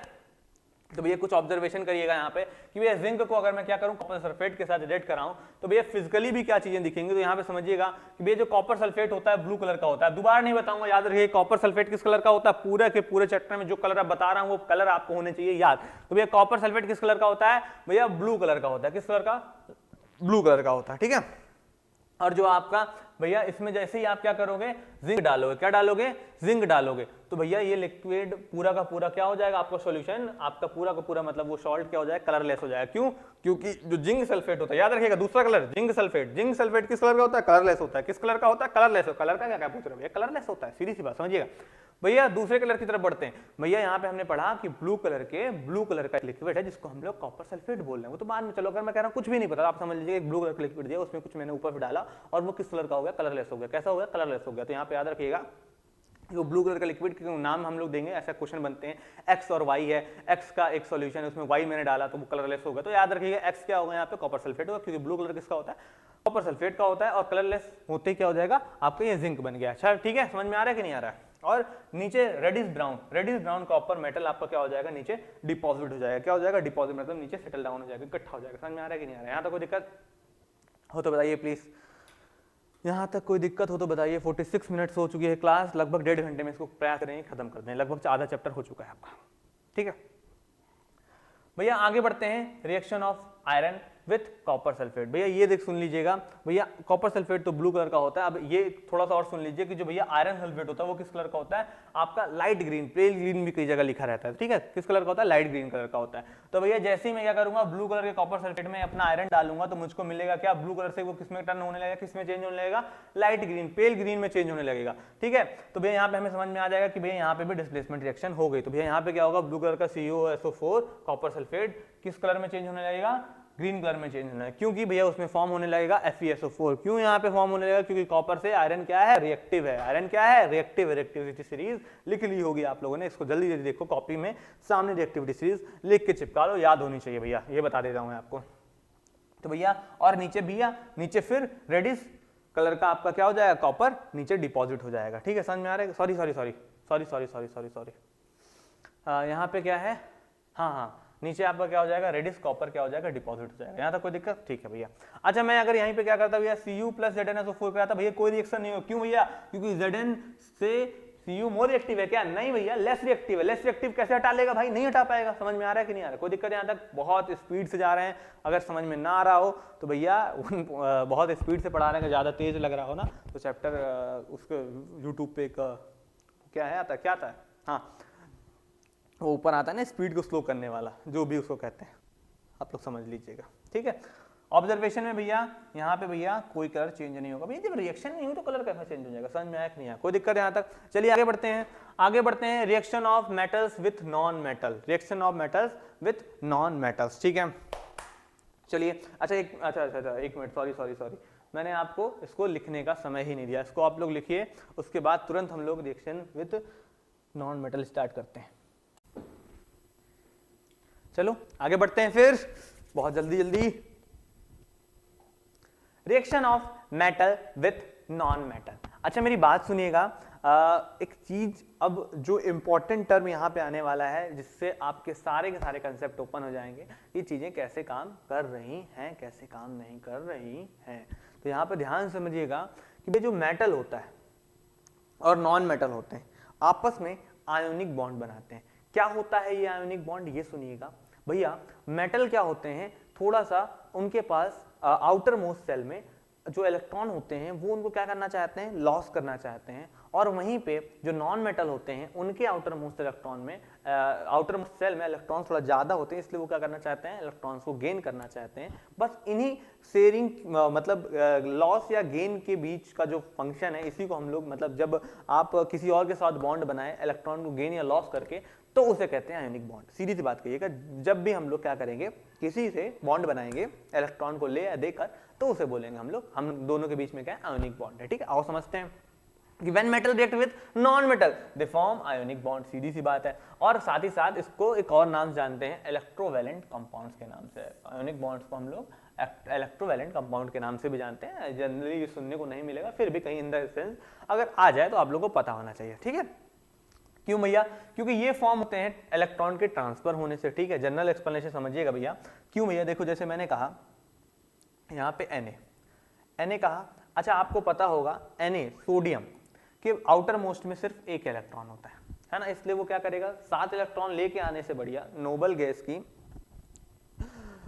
इलेक्ट्रॉनिक कॉन्फ़िगरेशन को गेन करने के लिए 7 इलेक्ट्रॉन ले तो आ नहीं पाएगा इतने, मतलब समझ लीजिए 11 अंदर बैठे हुए प्रोटॉन, बाहर के 20, आप समथिंग कितना 20, हाँ 11 20 11 8 18 इलेक्ट्रॉन्स को खींच नहीं सकते हैं ना, इसलिए हम लोग क्या करते हैं भैया, इलेक्ट्रॉन्स को लूज करते हैं या फिर गेन करते हैं, वो या तो गेन करते हैं। शेयरिंग यहाँ पे बाद में अलग कंसेप्ट है, अभी आप यहाँ पे बस समझिए कि क्या कर रहे हैं हम लोग, इलेक्ट्रॉन को लूज कर रहे हैं। इलेक्ट्रॉन को लूज कर रहे हैं, कैसे लूज कर रहे हैं भैया, क्योंकि भैया ये और बाहर से आप ये 7 इलेक्ट्रॉन्स और लेके आना बड़ा मुश्किल है इसके लिए, है ना, इसलिए क्या करेगा भैया, बाहर अपना एक इलेक्ट्रॉन लूज कर देगा। कौन, Na। तो भैया याद रखिएगा, मेटल्स आर इलेक्ट्रोपॉजिटिव। मेटल क्या होते हैं, इलेक्ट्रोपॉजिटिव होते हैं, ये इलेक्ट्रॉन को लूज करते हैं। इलेक्ट्रॉन हैज नेगेटिव चार्ज, जब नेगेटिव चार्ज मेरे पास से चला जाएगा तो मेरे पास क्या हो जाएगा, देखो किसी भी एटम के अंदर जितने नंबर ऑफ इलेक्ट्रॉन होते हैं उतने नंबर ऑफ प्रोटॉन होते हैं, न्यूट्रल की बात कर रहा हूँ। तो जब अगर मैं क्या कह रहा हूँ, मेरे पास अगर 10 इलेक्ट्रॉन 10 प्रोटॉन, जनरल एग्जांपल दे रहा हूँ, अब मेरे पास क्या है, सिर्फ 9 इलेक्ट्रॉन 10 प्रोटॉन बचे, तो सीधी सी बात है नंबर ऑफ चार्ज दोनों का सेम होता है, तो मेरा चार्ज क्या होगा, पॉजिटिव हो चुका होगा। तो भैया इलेक्ट्रॉन के जाने से कौन सा चार्ज आता है, पॉजिटिव चार्ज आता है ना। पॉजिटिव चार्ज आने से भैया क्या बनता है, वो पूरा का पूरा एलिमेंट क्या बनता है, पॉजिटिव आयन बन जाता है। क्या बन जाता है, पॉजिटिव आयन। और पॉजिटिव आयन को हम किस नाम जानते हैं, कैटायन। याद रखिए किस नाम जानते हैं, कैटायन। अच्छा, नॉन मेटल क्या होते हैं, इलेक्ट्रोनेगेटिव होते हैं। वो क्या करते हैं भैया, इलेक्ट्रॉन को गेन करते हैं। और भैया क्या करते हैं, जब गेन करेंगे, इलेक्ट्रॉन गेन करेंगे, number of proton equal to number of electron से एक इलेक्ट्रॉन ज्यादा आ गया, इसका मतलब नेगेटिव चार्ज जब हमारे पास क्या है, ज्यादा, तो भैया वो क्या होगा, नेगेटिव आयन। और नेगेटिव आयन को हम लोग बोलते हैं एनायन। क्या बोलते हैं भैया, एनायन बोलते हैं। समझ में आ रहा है कि नहीं आ रहा है, हाँ ठीक है भैया, ये पूरी की पूरी प्रॉपर्टी है ना, सीधी सी बात। इन्हीं मतलब एक जरूरतमंद है, एक को लेना है, एक को देना है, तो आपस में दो जरूरतमंद मिलते हैं और आपस में क्या बना लेते हैं, इलेक्ट्रोवैलेंट कंपाउंड, यानी कि आयोनिक बॉन्ड बना लेते हैं। ठीक भैया, the oppositely charge ions attract each other to form ionic bonds, metal non metal gives ionic bond. और बना के देखते हैं कैसे भैया, समझते हैं भैया। देखो भैया यहाँ पे दिख रहा है, नहीं दिख रहा, नहीं दिख रहा होगा, ये वाला दिख रहा है, आप ये समझिए Na प्लस Cl मैं लिखता हूँ तो सीधा लिख देता हूँ NaCl, क्या लिख देता हूँ, NaCl लिख देता हूँ। ये बनता कैसे है भैया, यहाँ पे समझिएगा, सोडियम के आउटर मोस्ट में एक इलेक्ट्रॉन होता है, अलग अलग से बना रहा हूँ। Cl के आउटर मोस्ट में कितने इलेक्ट्रॉन होते हैं, 7 इलेक्ट्रॉन होते हैं। तो भैया ये क्या करता है, अपना एक इलेक्ट्रॉन इसको दे देता है, तो इसका क्या होता है, इसके इलेक्ट्रॉन मिल जाने से इसकी आपस में आउटर मोस्ट सेल इसकी फिल हो जाती है, इसका इलेक्ट्रॉन चले जाने से तो इनर सेकंड जो आउटर मोस्ट सेल थी वो बाहर आती है, वो क्या है, कंप्लीटली फिल थी। तो ये क्या हो जाते हैं, दोनों की आपस में जरूरत पूरी हो जाती है ना। नोबल गैस इलेक्ट्रॉनिक कॉन्फ़िगरेशन को ये लोग गेन कर लेते हैं, तो ये क्या बना लेते हैं, अच्छा ये Cl है तो ये क्या बन जाता है, NaCl बना लेते हैं। अच्छा भैया अलग अलग बॉन्ड बना देता हूँ, थोड़ा सा एक और दे देता हूँ भैया, जैसे Mg बना देता हूँ। मैग्नीशियम को पता होना चाहिए, मैग्नीशियम के आउटर मोस्ट में 2 इलेक्ट्रॉन होते हैं भैया, अलग, मतलब देखो ऐसा नहीं कि इलेक्ट्रॉन की Cl के इलेक्ट्रॉन अलग दिखते हैं, Na के अलग दिखते हैं, बट मैं यहाँ पे अलग बना रहा हूँ, समझ में आया थोड़ा सा आपको, ठीक है। तो अगले स्टेप में देखो यहाँ पे मैंने कहा Cl का बना दिया। Cl के आउटर मोस्ट में कितने होते हैं भैया, 7 इलेक्ट्रॉन्स होते हैं, ठीक है भैया। तो भैया यहाँ पे क्या, इसको तो 2 इलेक्ट्रॉन देना, ये एक ही ले पाएगा, इसलिए फिर क्या होगा भैया, इसलिए आपका एक और Cl आ जाता है, एक और Cl आ जाता है, और वो क्या करता है, ये अपना उसको दूसरे को दे देता है। तो कुछ आपका क्या कैसे कॉन्फ़िगरेशन बनता है, ऐसे बनता है।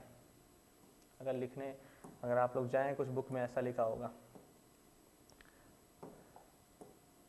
Mg+2 Cl नेगेटिव होल्ड, तो ये बन जाता है क्या MgCl2। समझ में आया कि नहीं? Mg+Cl मिल जाता है MgCl2, क्योंकि इसको दो देने थे, ये एक ही ले सकते थे, इसलिए इस तरह के दो आ गए। समझ में आ रहा है कि नहीं? इसमें इस तरह भी आप लोग इसमें सीधे सीधे बनाएंगे। आयोनिक बॉन्ड का फॉर्मेशन समझ में आया कि नहीं, ये बताइए सीधी सी बात। ठीक है, तो भैया याद रखिएगा, मेटल्स आर इलेक्ट्रोपॉजिटिव और non metals are electronegative, they form ionic bond. Ionic bond क्या होते हैं? जो इलेक्ट्रॉन के ट्रांसफर से बनते हैं। आयोनिक इलेक्ट्रॉन के ट्रांसफर कैसा होता है भैया? एक जरूरतमंद इलेक्ट्रॉन को क्या करता है, एक जरूरतमंद इलेक्ट्रॉन को गेन करता है, दूसरा उसके पास एक्स्ट्रा होते हैं वो लूज करता है। समझ में आ रहा है? याद रखिएगा, ये मत समझिएगा लूज करने वाले को आप, लूज करने वाला क्या हो जाता है, पॉजिटिव आयन बन जाता है जिसको हम लोग कैटायन बोलते हैं, और गेन करने वाला नेगेटिव आयन बन जाता है जिसको हम लोग एनायन बोलते हैं। आगे बढ़ते हैं स्पीड के साथ। जैसे यहाँ पे रिएक्शन बिटवीन सोडियम क्लोराइड लिखे है ना, तो यहाँ पे मैंने आपको बना दिया है इसका, और यहाँ पे दूसरे एग्जांपल दिए हुए हैं। क्योंकि ये देखो Na है ना, तो NaCl2 गिव्स यू NaCl। तो यहाँ पे क्या मिलेगा भैया, अच्छा पीछे मैंने Cl लिख दिया था शायद ना, यहाँ पे Cl2 लिखिएगा, Cl अकेले नहीं रहता है, याद रखना, सॉरी। ठीक है, क्यों नहीं रहता? जैसे हाइड्रोजन में H2 लिखते हैं, O2 लिखते हैं, ये सारी चीजें। ठीक है ना, तो भैया याद रखिएगा। यहाँ पे आगे बढ़ते हैं इसमें, Na+Cl गिव्स यू NaCl। भैया सोडियम क्या होता है, एक इलेक्ट्रॉन लूज करता है, क्लोरीन क्या करता है, एक इलेक्ट्रॉन गेन कर लेता है, तो क्या बन जाता है भैया Na+Cl नेगेटिव, दोनों अट्रैक्ट करते हैं क्योंकि एक पॉजिटिव आयन है दूसरा नेगेटिव आयन है, और बन जाता है क्या, sodium chloride NaCl। Same to same यहाँ पे कैल्शियम एंड क्लोराइड के लिए Ca+Cl2 और बन जाता है कैल्शियम क्लोराइड। इसके लिए पूरा लिस्ट डॉट स्ट्रक्चर में आपको बना के पीछे अभी दिखाया है MgCl2 के लिए और NaCl के लिए। ठीक है, यहाँ तक कोई दिक्कत नहीं है। एक्सप्लेनेशन में देखो, यहाँ पे कैल्शियम में ये 2 इलेक्ट्रॉन लूज करता है, ईच क्लोराइड गेन करता है 1 इलेक्ट्रॉन, इसलिए आपको 2 लगते हैं, इसलिए ये क्या बन जाता है, CaCl2 बन जाता है, कैल्शियम क्लोराइड बन जाता है। समझ में आया कि नहीं आया? यहाँ तक कोई दिक्कत? आगे बढ़ते हैं। आयोनिक बॉन्ड, भैया आयोनिक बॉन्ड अभी तो बता के आए। अरे भैया आयोनिक बॉन्ड वही है, same to same. I guess इसमें लगता है डबल स्लाइड लग गई है। नहीं आयोनिक बॉन्ड नहीं बताया ना पीछे। अच्छा, आयोनिक बॉन्ड में कैरेक्टरिस्टिक्स थी बुक में, है ना आपके? हाँ बुक में। चलो, आयोनिक बॉन्ड भैया क्या है? आयोनिक बॉन्ड और electrovalent bond is formed when one atom transfer electron to another resulting opposite charge ion that attract each other. भैया अपोजिट चार्ज आयन बन गया तो अट्रैक्ट करने लगा। एक ने क्या किया, मान लो कि इसके पास एक कम था, इसके पास एक ज्यादा, इसने इसको दिया, तो अब ये क्या हो गया, निगेटिव, ये हो गया पॉजिटिव, दोनों अट्रैक्ट हो गए।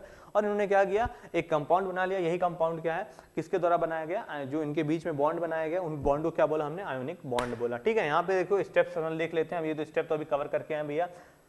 मेटल इलेक्ट्रॉन को लूज करते हैं, नॉन मेटल इलेक्ट्रॉन को गेन करते हैं। भैया एनायन कैटायन सारी चीजें हम पीछे अभी जस्ट कवर किया गया। बस एक चीज याद रखिएगा कि कैटायन और एनायन के बीच जो फोर्स काम करता है, जो अट्रैक्शन काम करता है, उसको बोलते हैं इलेक्ट्रोस्टैटिक अट्रैक्शन। क्या बोलते हैं उसको, इलेक्ट्रोस्टैटिक अट्रैक्शन। ठीक है, फिजिकल प्रॉपर्टी पढ़ लेते हैं आयोनिक बॉन्ड की, क्या क्या चीजें होती हैं। ये सारी बहुत बड़ा दिख रहा है, मैं जल्दी कवर कर लेते हैं। ठीक है, जैसे यहाँ पे आप देखिए कि भैया आयोनिक बॉन्ड में होता क्या है भैया, इलेक्ट्रॉन का ट्रांसफर होता है, तो अभी आपको कवर करके आ गया मैं, है ना। फिजिकल स्टेट में भैया याद रखिएगा, आयोनिक बॉन्ड्स वाले जो कंपाउंड्स होते हैं वो रूम टेम्परेचर पे सॉलिड होते हैं, हार्ड होते हैं, क्रिस्टलीन सॉलिड होते हैं। क्रिस्टलीन सॉलिड में अभी आगे मैं जस्ट अभी आपको हार्डनेस और ब्रिटलनेस में बता देता हूँ आपको। भैया यहाँ पे याद रखिएगा, जैसे NaCl MgO, ये इनका भैया मेल्टिंग पॉइंट और बॉइलिंग पॉइंट क्या होता है, जनरली हाई होता है। क्यों होता है, क्योंकि इनके बीच में स्ट्रॉन्ग इलेक्ट्रोस्टैटिक फोर्स लग रहा होता है। इलेक्ट्रोस्टैटिक अट्रैक्शन में बताया कि आयोनिक बॉन्ड को बनाने जो बना होता है उनके बीच में दो, एक पॉजिटिव और एक निगेटिव, मतलब पॉजिटिव आयन और निगेटिव आयन के बीच में कौन सा फोर्स लग रहा होता है, इलेक्ट्रोस्टैटिक फोर्स लग रहा होता है। कौन सा लग रहा होता है, इलेक्ट्रोस्टैटिक फोर्स। समझ में आ रहा है कि नहीं आ रहा है? जैसे NaCl लगभग 801 डिग्री सेल्सियस, MgO लगभग कितने मेल्ट होता है, 2852 डिग्री सेल्सियस में। भैया सॉल्युबिलिटी देख लेते हैं भैया। हाँ, ये वाटर के साथ सॉल्युबल होते हैं, याद रखिएगा। फिजिकल प्रॉपर्टी में भैया सॉलिड होते हैं रूम टेम्परेचर में। दूसरा क्या भैया, जनरली इनका मेल्टिंग पॉइंट और बॉइलिंग पॉइंट क्या होता है, हाई होता है। तीसरा क्या भैया, ये हार्ड भी होते हैं। चौथा क्या भैया, ये वाटर के साथ सॉल्युबल भी होते हैं, ठीक है, क्योंकि भैया जैसे हम लोग इस वाटर डालते हैं ना तो ये क्या होता है, डिसलोकेट हो जाता है आयंस में, मतलब NaCl जो था वो Na+ और Cl नेगेटिव में हो जाता है, ठीक है, समझ में आ रहा है कि नहीं आ रहा है। याद रखिएगा ये सॉलिड फॉर्म में क्या होते हैं, पुअर कंडक्टर होते हैं, जबकि अगर मैं इसको क्या करूं, मोल्टेन फॉर्म या फिर पानी में एक्वस फॉर्म में रखूं तो भैया ये क्या होते हैं, गुड कंडक्टर बन जाते हैं। क्यों बन जाते हैं, क्योंकि इनके प्रेजेंट जो आयन है वो क्या करते हैं, फ्री होते हैं मूव करने के लिए, और यही फ्री आयंस क्या करते हैं, इलेक्ट्रिसिटी को कंडक्ट कराने लगते हैं। यही क्या करते हैं, इलेक्ट्रिसिटी को कंडक्ट कराने लगते हैं। समझ में आ रहा है कि नहीं आ रहा है। इलेक्ट्रिसिटी क्या है, मूवमेंट ऑफ चार्ज, और चार्ज के मूवमेंट से भैया इलेक्ट्रिसिटी पास होने लगती है, ठीक है। तो यहाँ पे आयंस फिक्स होते हैं उस लैटिस में, लैटिस मतलब उनके स्ट्रक्चर में, और यहाँ पे क्या होते हैं, वाटर में डालते ही या फिर मोल्टन फॉर्म में क्या होता है, इनके आयंस फ्री होते हैं मूव करने के लिए, और वही मूवमेंट से वो क्या करते हैं, इलेक्ट्रिसिटी पास करा देते हैं। क्या करते हैं, इलेक्ट्रिसिटी पास करा देते हैं। हार्डनेस भैया देख लीजिए भैया, आयोनिक बॉन्ड जो होते हैं वो काफी हार्ड होते हैं, क्योंकि उनके अंदर सीधी सी बात स्ट्रॉन्ग आयोनिक बॉन्ड्स, सीधी सी बात आयोनिक बॉन्ड्स तो है ही, लेकिन एक चीज याद रखिएगा भैया, इसमें दूसरा वर्ड लिखा है ब्रिटल। ब्रिटल में क्या होता है भैया, जैसे मैंने नॉन मेटल बताया था ना जनरली ब्रिटल। अच्छा मैं इसके बताया था उसके पीछे का रीजन क्या होता है, रिपल्सर क्यों हो जाता है भैया, इनका जो चार्ज डिस्ट्रीब्यूशन होता है, एक पॉजिटिव आयन, एक पॉजिटिव आयन, फिर एक नेगेटिव आयन, फिर एक पॉजिटिव आयन, फिर एक नेगेटिव आयन, फिर एक नेगेटिव आयन, फिर एक पॉजिटिव आयन, फिर एक नेगेटिव, फिर एक पॉजिटिव, कुछ ऐसा होता है। क्योंकि अच्छे से पता है हमको, जो अपोजिट चार्ज होते हैं वो क्या करते हैं, अट्रैक्ट करते हैं, और सेम चार्ज क्या होते हैं, रिपल कर जाते हैं भैया। तो जैसे इसमें आप कुछ फोर्स लगा दे, जैसे यहाँ पे आपने क्या किया, एक हैमर से इस पे पुश किया, तो भैया ये क्या हुआ, हल्का भी मूवमेंट शो हुआ, हल्का भी क्या हुआ, मूवमेंट जैसे ही दिखा, है ना। जैसे इसमें देखो ये जैसे ही मूव किया ऐसे था, और हल्का भी जैसे मूव किया, तो निगेटिव के सामने निगेटिव आया, निगेटिव के सामने निगेटिव आने का रिपल्शन हुआ, तो ये क्या हुआ, दूर हो गया। समझ में आ रहा है कि नहीं। तो भैया सीधी सी बात, एक चीज याद रखिएगा कि इनका ब्रिटल नेचर क्यों होता है, इनका ब्रिटल नेचर इसलिए होता है कि थोड़ा सा चीज मारती है, बिखर क्यों जाते हैं, बिखर इसलिए जाते हैं क्योंकि व्हेन फोर्स मतलब जो आयंस के बीच का जो फोर्स है वो शिफ्ट होता है किसमें, सेम चार्जेस में, है ना, एक दूसरे के आगे, तो वो रिपल्सन अकर करता है, इसीलिए आपका क्या होता है, आपका ये पूरा का पूरा क्रिस्टल ऐसे फैल जाते हैं, ब्रिटल नेचर हो जाता है इनका। समझ में आया कि नहीं आया। आगे बढ़ते हैं स्पीड के साथ, है ना, कवर करते हैं अपने आगे के टॉपिक, अकरेंस ऑफ मेटल। लगभग हम लोग अब अपने चैप्टर के लास्ट कड़ी में पहुंच चुके हैं, 10-20 मिनट में चैप्टर खत्म कर दिया जाएगा, ठीक है। अकरेंस ऑफ मेटल, भैया देखो मेटल की हमने क्या किया, रिएक्टिविटी सीरीज पढ़ ली, अलग अलग लोगों के साथ रेट करा के देख लिया। उसके बाद भैया मेटल नॉन मेटल के साथ कैसा बॉन्ड बनाता है ये भी पढ़ लिया, उस बॉन्ड की क्या क्या प्रॉपर्टी होगी, कैसा होगा ये भी पढ़ लिया। अब बढ़ते हैं भैया, मेटल मिलेंगे कैसे, कैसे ढूंढे जाएंगे मेटल, कहाँ से खोदा जाएगा मेटल्स को, है ना। कि भैया ऐसा थोड़ी है कि भैया जो आपने आयरन लिया था तो ऐसे एकदम चमकता हुआ आयरन, जो आपके घर में कहीं भी आयरन यूज हो, यहाँ पे जैसे सामने कैमरे में स्टैंड में लगा हुआ तो एकदम चमकता हुआ आयरन दिख रहा है मुझको, आप लोगों को नहीं दिख रहा होगा, है ना।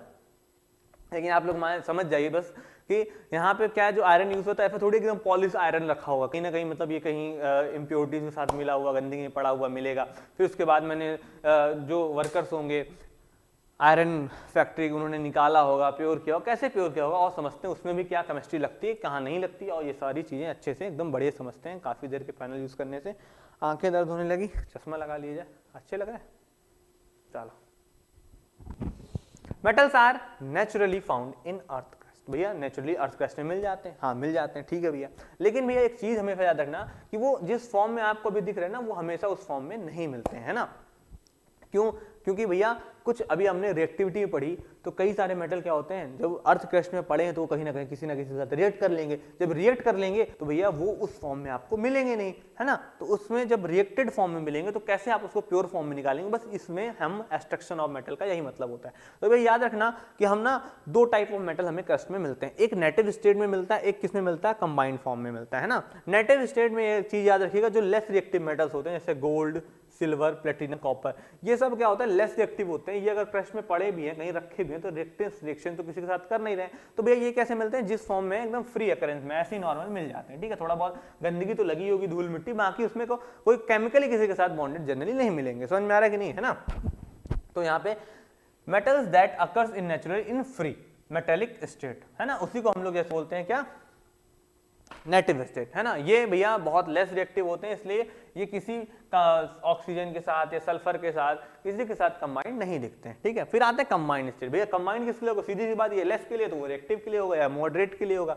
Metals that react with oxygen, sulphur and other metals are found in combined form, ठीक है। जैसे ऑक्साइड्स के फॉर्म में मिलना, सल्फाइड्स के फॉर्म में मिलना, कार्बोनेट्स के फॉर्म में मिलना, ये सारी चीजें, इन सारे फॉर्म्स में आपको जो रिएक्शन के बाद मेटल मिलते हैं उनको बोलते हैं कंबाइंड फॉर्म में ये मेटल मिला हुआ। तो उसको क्या करेंगे, उसको यूज करने के लिए क्या करेंगे, उसको आप अलग से निकाल लेंगे। कैसे निकालेंगे आओ समझते हैं। सबसे पहला काम क्या करेंगे भैया, सबसे पहले कुछ समझ लेते हैं मिनरल ओर और गैंग्यू। ये कुछ कंसेप्ट इसमें समझने वाले हैं कि मिनरल क्या होता है, गैंग्यू क्या होता है, और क्या होता है। देखो भैया एक सीधी सी बात समझना, मिनरल वो जो भी natural occurring organic inorganic substance हैं, है ना, जो अर्थ क्रस्ट में आपको मिलते हैं, है ना, किसी ना किसी डेफिनेट कॉम्पोजिशन के साथ, जैसे शिलाजीत वगैरह सुनते हैं, ये सब क्या होते हैं, मिनरल्स होते हैं, ठीक है। और क्या होता है, और देखो भैया ऐसा नहीं है कि जिस भी जगह मेटल मिल जाए उसको और बोल देंगे, नहीं नहीं, यहाँ पे सुनना कुछ उसकी स्पेसिफिक वर्ड्स भैया। और ऐसे मिनरल को कहते हैं जिससे हम लोग मेटल को एक्सट्रैक्ट करते हैं, मेटल को हम लोग निकालते हैं। तो क्या भैया जहां मिलेगा वही हो जाएगा, और नहीं भैया देखो यहाँ पे आगे क्या लिखा है, इजिली एंड इकोनॉमिकली। भैया क्या पता एक ऐसी जगह मिली जहां पे मेटल हमें किसी के साथ जुड़ा हुआ मिल तो गया भैया मेटल, लेकिन उसको निकालना वहां से बहुत खर्चा वाली बात पड़ रही है। तो वो हमारे लिए और थोड़ी है, जितने का मेटल नहीं उतना तो हमारा उस जेब से जा रहा है। तो क्या मतलब उस मेटल को निकाल के, तो मतलब आसानी से मिल जाए, और इकोनॉमिकली मतलब ज्यादा पैसा आपके जेब से ना जाए, लेकिन वो आपके लिए क्या हो, प्रॉफिटेबल हो। They contain metal in large and profitable amount. समझ में आ रहा है कि नहीं आ रहा, उसी को हम लोग और बोलते हैं। तो सारे तो मिनरल बोलेंगे जिसमें भी आप लोगों के आपको मेटल्स मिल जाएगा, आप बोल देंगे कि मिनरल है। लेकिन भैया जरूरी नहीं कि अगर वो मिनरल है तो वो और भी हो। क्यों हो, क्योंकि और का मतलब क्या है, जो इजिली से और प्रॉफिटेबल फॉर्म से आपके मेटल को सेपरेट करके दे दे, उसी में क्या करते हैं, उसी को हम लोग और बोलते हैं। समझ में आ रहा है कि नहीं आ रहा है। फिर उसके बाद बढ़ते हैं गैंग्यू भैया। गैंग्यू भैया एक अनवांटेड इंप्योरिटीज को बोलते हैं जो ओर में आपके प्रेजेंट होती हैं। कैसे इंप्योरिटी भैया, जैसे छोटे छोटे रॉकी मटेरियल, है ना, थोड़ा थोड़ा पत्थर मिट्टी, ये सब मिला रहता है कि नहीं बोलता, उसी को मतलब जो फिजिकल आप चीजें, फिजिकल गंदगी को बोल सकते हैं, जो फिजिकली अटैच्ड है ना, नॉर्मल छोटे छोटे रॉक, अर्थी मटेरियल, है ना, ये सब आपके यूजफुल ओर के साथ क्या है, मिक्स। मिट्टी आपके काम की नहीं है, मतलब मिट्टी देखो ऐसा नहीं कोई मिट्टी हर जगह की, हर जगह को काली मिट्टी काम आती है, कई सारी मिट्टी में भी काम आती है, बट क्या होता है जनरली जो नॉर्मल छोटे छोटे कंकड़ हैं तो हर जगह मिल जाते हैं, तो इतने प्रॉफिटेबल थोड़ी आपके लिए। ठीक है, आगे बढ़ते हैं। Extraction of metal, step by step समझते हैं कैसे हम लोग निकालते हैं, कंसंट्रेशन ऑफ ओर किसे बोलते हैं, एनरिचमेंट किसे बोलते हैं, ये सारी चीजों को कवर करते हैं। ठीक है, एक्सट्रैक्शन ऑफ मेटल, सीधी सी बात, एक्सट्रैक्शन का मतलब है एक ऐसी प्रोसेस जिसमें हम लोग ओर से अपने मेटल को अलग करेंगे। ओर से मेटल को अलग करना मतलब एक्सट्रैक्शन ऑफ मेटल, ओर को मेटल से मतलब मेटल को ओर से अलग करना, extraction of metal.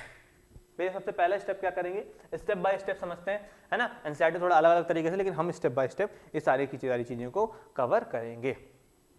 Extraction of metal, ये एक ऐसी प्रोसेस है जिससे हम लोग मेटल को क्या करते हैं, उसके ओर से अलग, मतलब मेटल को उसके ओर से अलग करते हैं। ठीक है, मतलब अपने मेटल को एकदम प्योरेस्ट फॉर्म में निकालते हैं। ठीक है भैया, मेथड अलग अलग, देखो अलग अलग रिएक्टिविटी के लिए, मेटल के लिए अलग अलग मेथड हम लोग यूज करेंगे। सिर्फ एक ही मेथड है, सारे रिएक्टिव मेटल्स एक ही तरीके से नहीं निकाले जा सकते। कुछ बहुत ज्यादा रिएक्टिव हैं तो बहुत बुरा तरीके से चिपके होंगे, तो उनके लिए थोड़ा सा क्या होगा, शक्तिशाली तरीका अपनाना पड़ेगा, ये सारी चीजें।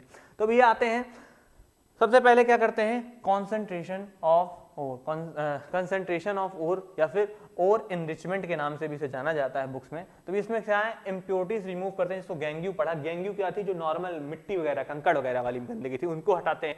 और कैसे कैसे मेथड यूज करते हैं भैया, हैंड पिकिंग, हाथ से हटाना, ग्रेविटी सेपरेशन, ग्रेविटी का यूज कर लेना। ग्रेविटी सेपरेशन से आपका मेटेलिक मतलब जो मेटल पार्ट होगा, जनरली कुछ होता है ना मेटेलिक सब्सटेंस वाले, वो सेपरेट हो जाएगा, है ना। मैग्नेटिक सेपरेशन, फोर्थ फ्लोटेशन में फ्लक्स का यूज करते हैं। अच्छा, फ्लक्स आगे यहाँ लिखा दूंगा मैं आपको क्या होता है फ्लक्स भैया। फिर उसके बाद भैया क्या किया आपने, नॉर्मल जो ऊपर से दिख रही गंदगी है, ब्रश वगैरह, ये सारी चीजों का यूज करके आपने क्या किया, हटा दिया। ठीक है, आपका और अब आ गया।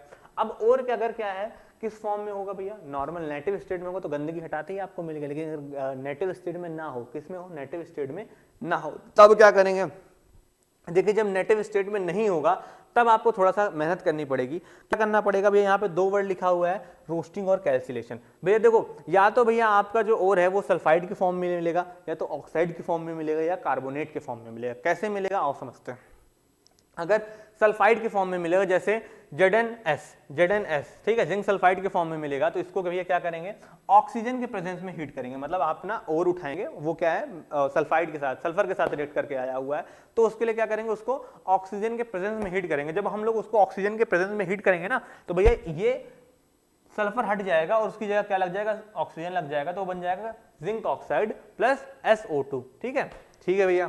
लेकिन अगर भैया मेरा सल्फर के साथ रिएक्ट करके ना आया होता, सिर्फ कार्बोनेट के साथ आया होता, किसके साथ आया होता, कार्बोनेट के साथ आया होता, तो कार्बोनेट के लिए क्या करना है भैया, यहाँ पे आपको ना एयर को लॉक कर देना, मतलब आपको एयर के प्रेजेंस में नहीं करना, अब्सेंस ऑफ एयर में करना है, ठीक है। अब्सेंस ऑफ एयर में जिसको बोलेंगे तो कैल्सिलेशन, भैया जब प्रेजेंस ऑफ एयर में हीट करते हैं उसको रोस्टिंग बोलते हैं, अब्सेंस ऑफ एयर में जिसको हीट करते हैं उसको कैल्सिलेशन बोलते हैं। जब अब्सेंस ऑफ एयर में हीट करेंगे तो भैया क्या हो जाएगा, आपको ये इसमें भी पूरा का पूरा कार्बोनेट CO3 हट के क्या मिल जाएगा, ऑक्सीजन लग जाएगा, कैल्शियम ऑक्साइड बन जाएगा, क्या बन जाएगा, कैल्शियम ऑक्साइड बन जाएगा, प्लस CO2 मिल जाएगा। तो भैया सल्फाइड में SO2 मिलता है और कार्बोनेट से क्या मिलता है, CO2 मिल जाता है। समझ में आ रहा है कि नहीं आ रहा है, ठीक है।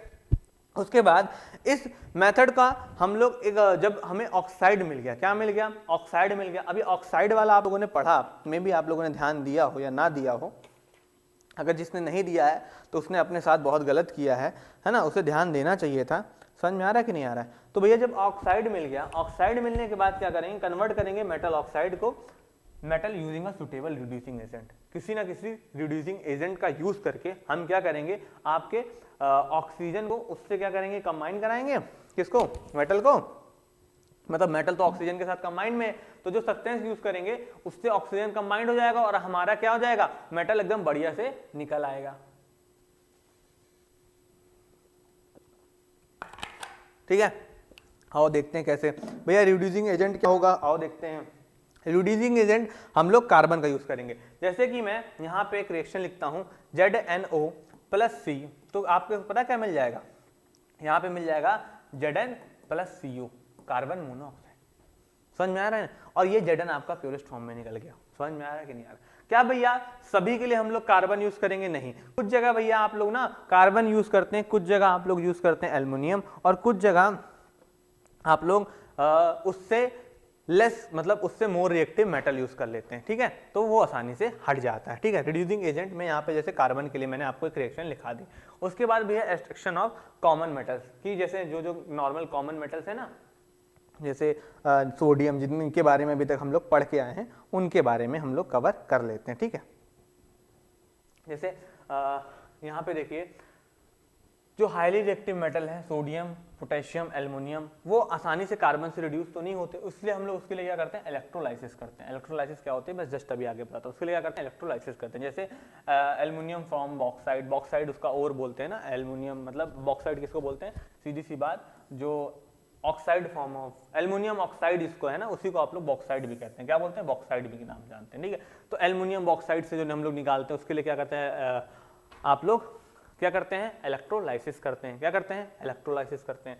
भैया जो लेस रिएक्टिव मेटल, उसके लिए तो आसानी से कार्बन, जो कि मैं अभी एक रिएक्शन लिख के आया, तो उसमें आप कार्बन डालेंगे, वो आसानी से स्पेस कर जाता है। और जो मॉडरेट रिएक्टिव है ना, लगता है ऊपर नीचे लिख दिया चीजें, हाँ, जो मॉडरेट रिएक्टिव है उनके लिए क्या करते हैं भैया, आप उससे मोर रिएक्टिव मेटल का यूज करते हैं। जैसे कि Cu2O है, तो इसमें Fe डाल दिए, FeCu से मोर रिएक्टिव, तो क्या हो जाएगा, FeO बन जाएगा, और कॉपर आसानी से एकदम प्योरेस्ट फॉर्म में आपके पास आ जाएगा। यहाँ तक कोई दिक्कत, यहाँ तक कोई दिक्कत हो तो बता दीजिए। इलेक्ट्रोलाइसिस में अभी आपको जस्ट समझाने वाला हूँ, रिफाइनिंग ऑफ मेटल। यहाँ पे भैया आफ्टर, देखो भैया यहाँ पे सुन लीजिए, यहाँ पे इलेक्ट्रोलाइटिक रिफाइनिंग भी है, इसी में समझ में आ जाएगा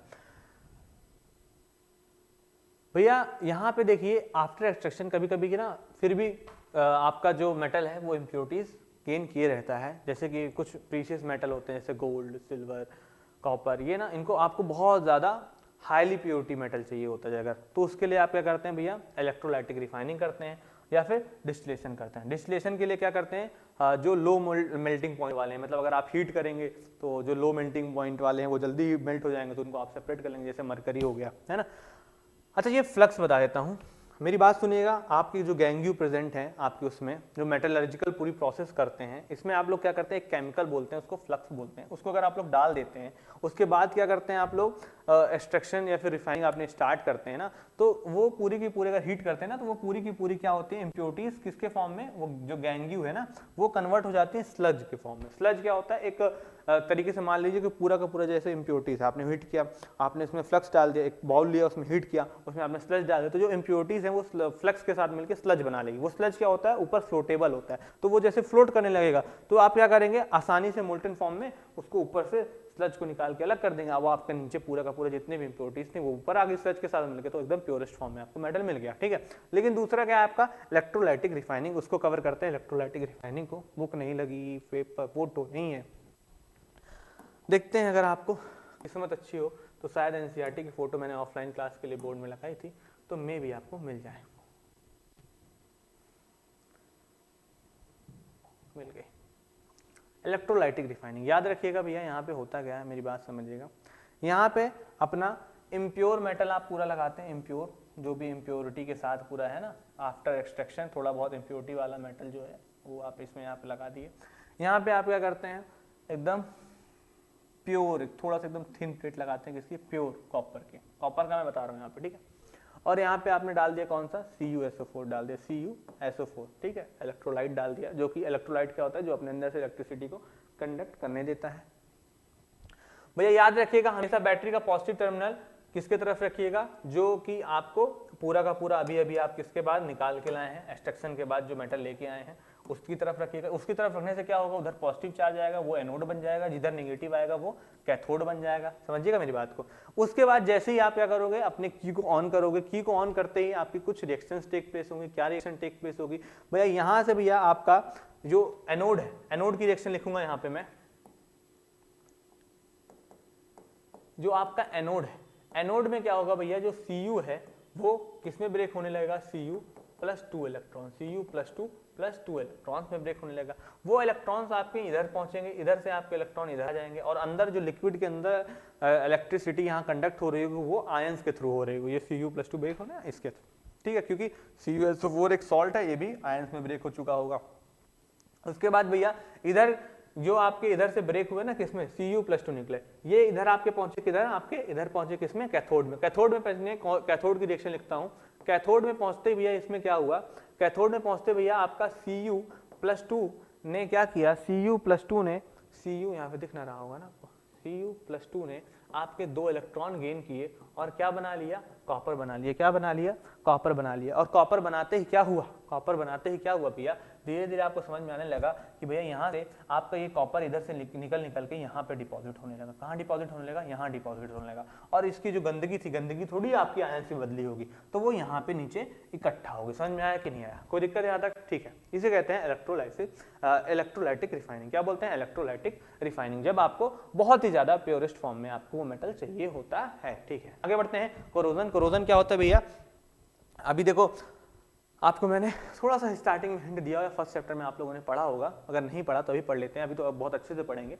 बट फर्स्ट चैप्टर में जिन बच्चों ने पढ़ा होगा वो रिलेट कर पा रहे होंगे कि सिर्फ और सिर्फ ऑक्सीजन से रिएक्ट होना ही कोरोजन नहीं कहता है, सिर्फ रस्टिंग को एक कोरोजन नहीं होता, कोरोजन के एक पार्ट होता है रस्टिंग। कोरोजन में कोई भी मेटल किसी बाहर प्रेजेंट आपके एटमॉस्फेयर गैस से क्या होती है, फिर atmospheric substance, moisture, chemical present जो है एनवायरनमेंट में, उनसे रिएक्ट करके आपकी कुछ ऐसी चीज बना देती है जो आपके काम की नहीं होती है। तो corrosion is a natural process in which metal are gradually eaten by worn away by the action of air, moisture, acid, chemical present in the environment। इन सारी चीजों से क्या होती है, आपकी मेटल धीरे धीरे डिस्टर्ब होती है, खराब होती है, खत्म होने लगती है ना। जैसे ब्रीजिंग वगैरह में धीरे धीरे देखो जंग लग जाता है, फिर ब्रिज नए बनाने पड़ते हैं, ये सारी चीजें, ठीक है। इसमें इससे क्या होता है, इसमें मेटल कन्वर्ट हो जाता है उसके प्रिफर्ड ऑक्साइड में, हाइड्रोक्साइड में, या फिर अदर कंपाउंड्स में, ठीक है। यहाँ पे जैसे कि मेटल जो मिल रहे थे क्रस्ट में, देखो सल्फाइड्स के फॉर्म में मिल रहे थे, कार्बोनेट्स के फॉर्म में मिल रहे थे, ये सारी चीजें मिल रही थी ना, इनको सेपरेट कर रहे थे।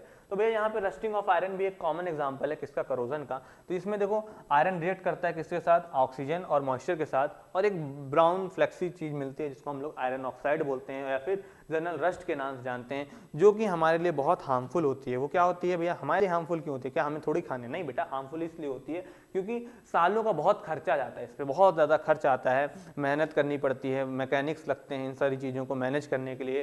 क्यों मैनेज करना होता है भैया, जो लोहा ख़राब हो रहा है, ब्रिज वगैरह जिस पे आप लोग चल रहे हैं, तो अगर वो धीरे धीरे रस्ट के कारण ख़राब हो जाएंगे, वो कोलैप्स कर जाएंगे, तो जान मान का हानि का खतरा भी हो सकता है ना। और कई सारी चीज़ें, फिर इन चीज़ों को मैनेज करने के लिए दुनिया भर का हर सालों कितना सारा खर्च आता है, सिर्फ और सिर्फ किसके कारण, रस्टिंग के कारण, ठीक है।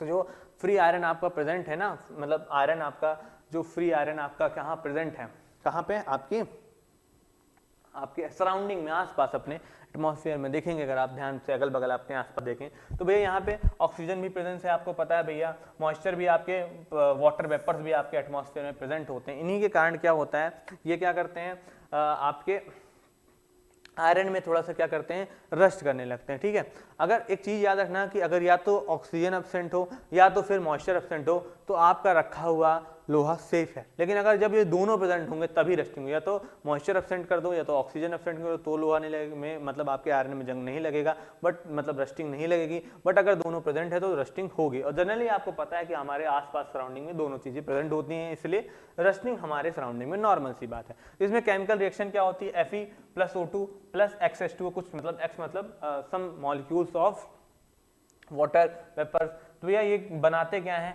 Fe2O3.XH2O, जो कि एक रस्ट होता है ना। इससे क्या होता है, हमारा मेटल वीक हो जाता है, उसका स्ट्रक्चर कमजोर हो जाता है, हमारी मशीनरी डैमेज हो जाती है, इकोनॉमिकली हमें लॉस होता है ना, सेफ्टी हैजर्ड, ब्रिज कोलैप्स होने के, पाइप लीकेज के, ये सारे चांसेस बनते हैं। समझ में आ रहा है कि नहीं आ रहा है। अच्छा, करोजन से बचने के चांस क्या क्या तरीके हैं भैया, पेंट कर दो, कोटिंग कर दो। पेंटिंग कर दो मतलब आपने एक आयरन है उसके ऊपर से पेंट कर दिया, तो अब बाहर से ऑक्सीजन और मॉइस्चर डायरेक्ट कांटेक्ट में नहीं आ पा रहे आयरन को, तो उसमें क्या हो रहा है भैया, करोजन नहीं हो रहा है, ठीक है।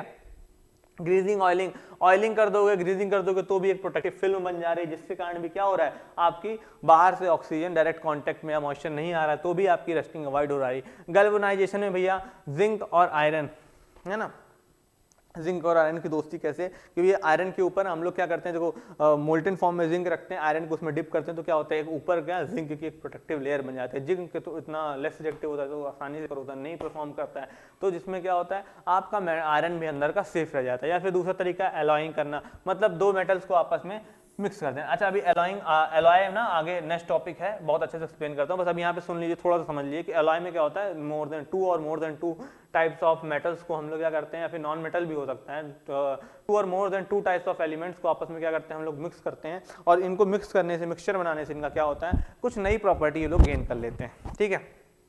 इलेक्ट्रोप्लेटिंग भैया, जैसे मैंने यहाँ पे आपको बताया था ना कि एक इधर, तो भैया इधर साइड क्या हो रहा है, डिपॉजिट हो रहा था कि नहीं हो रहा था, याद है कि नहीं, ये कैथोड था, एनोड था, तो यहाँ पे क्या हो रहा था, चीजें डिपॉजिट हो रही थी। डिपॉजिट में भैया यहाँ पे आप जिसके ऊपर, यहाँ पे मान लो कि आपने आयरन लगा दिया, यहाँ पे आपने जिंक लगा दिया, जिंक यहाँ पे आएगा, धीरे धीरे क्या होगा, ऊपर एक प्रोटेक्टिव लेयर है, फिर चारों तरफ से क्या हो जाएगा, इलेक्ट्रोप्लेटिंग कर लेगा कि नहीं कर लेगा, उससे भी क्या होगा, आपकी मेटल को, आयरन को क्या होगी, बहुत ज्यादा सपोर्ट होगी। यहाँ पे देखो, coating with non corrosive metals like chromium और सिल्वर। अच्छा, आप लोगों ने देखा होगा जो घर में टैब आते हैं, पानी के टोटी आती है ना, नल आते हैं जिसमें सावर वगैरह बनते हैं, तो बहुत शाइनी होते हैं। क्या वो इतने शाइनी होते हैं, इतने क्रोमियम से बने होंगे? नहीं बेटा, देखो क्रोमियम नहीं, वो क्या होते हैं, बने आयरन से होते हैं, बट उसमें क्या होता है, ऊपर से इलेक्ट्रोप्लेटिंग कर लेते हैं क्रोमियम की, ठीक है।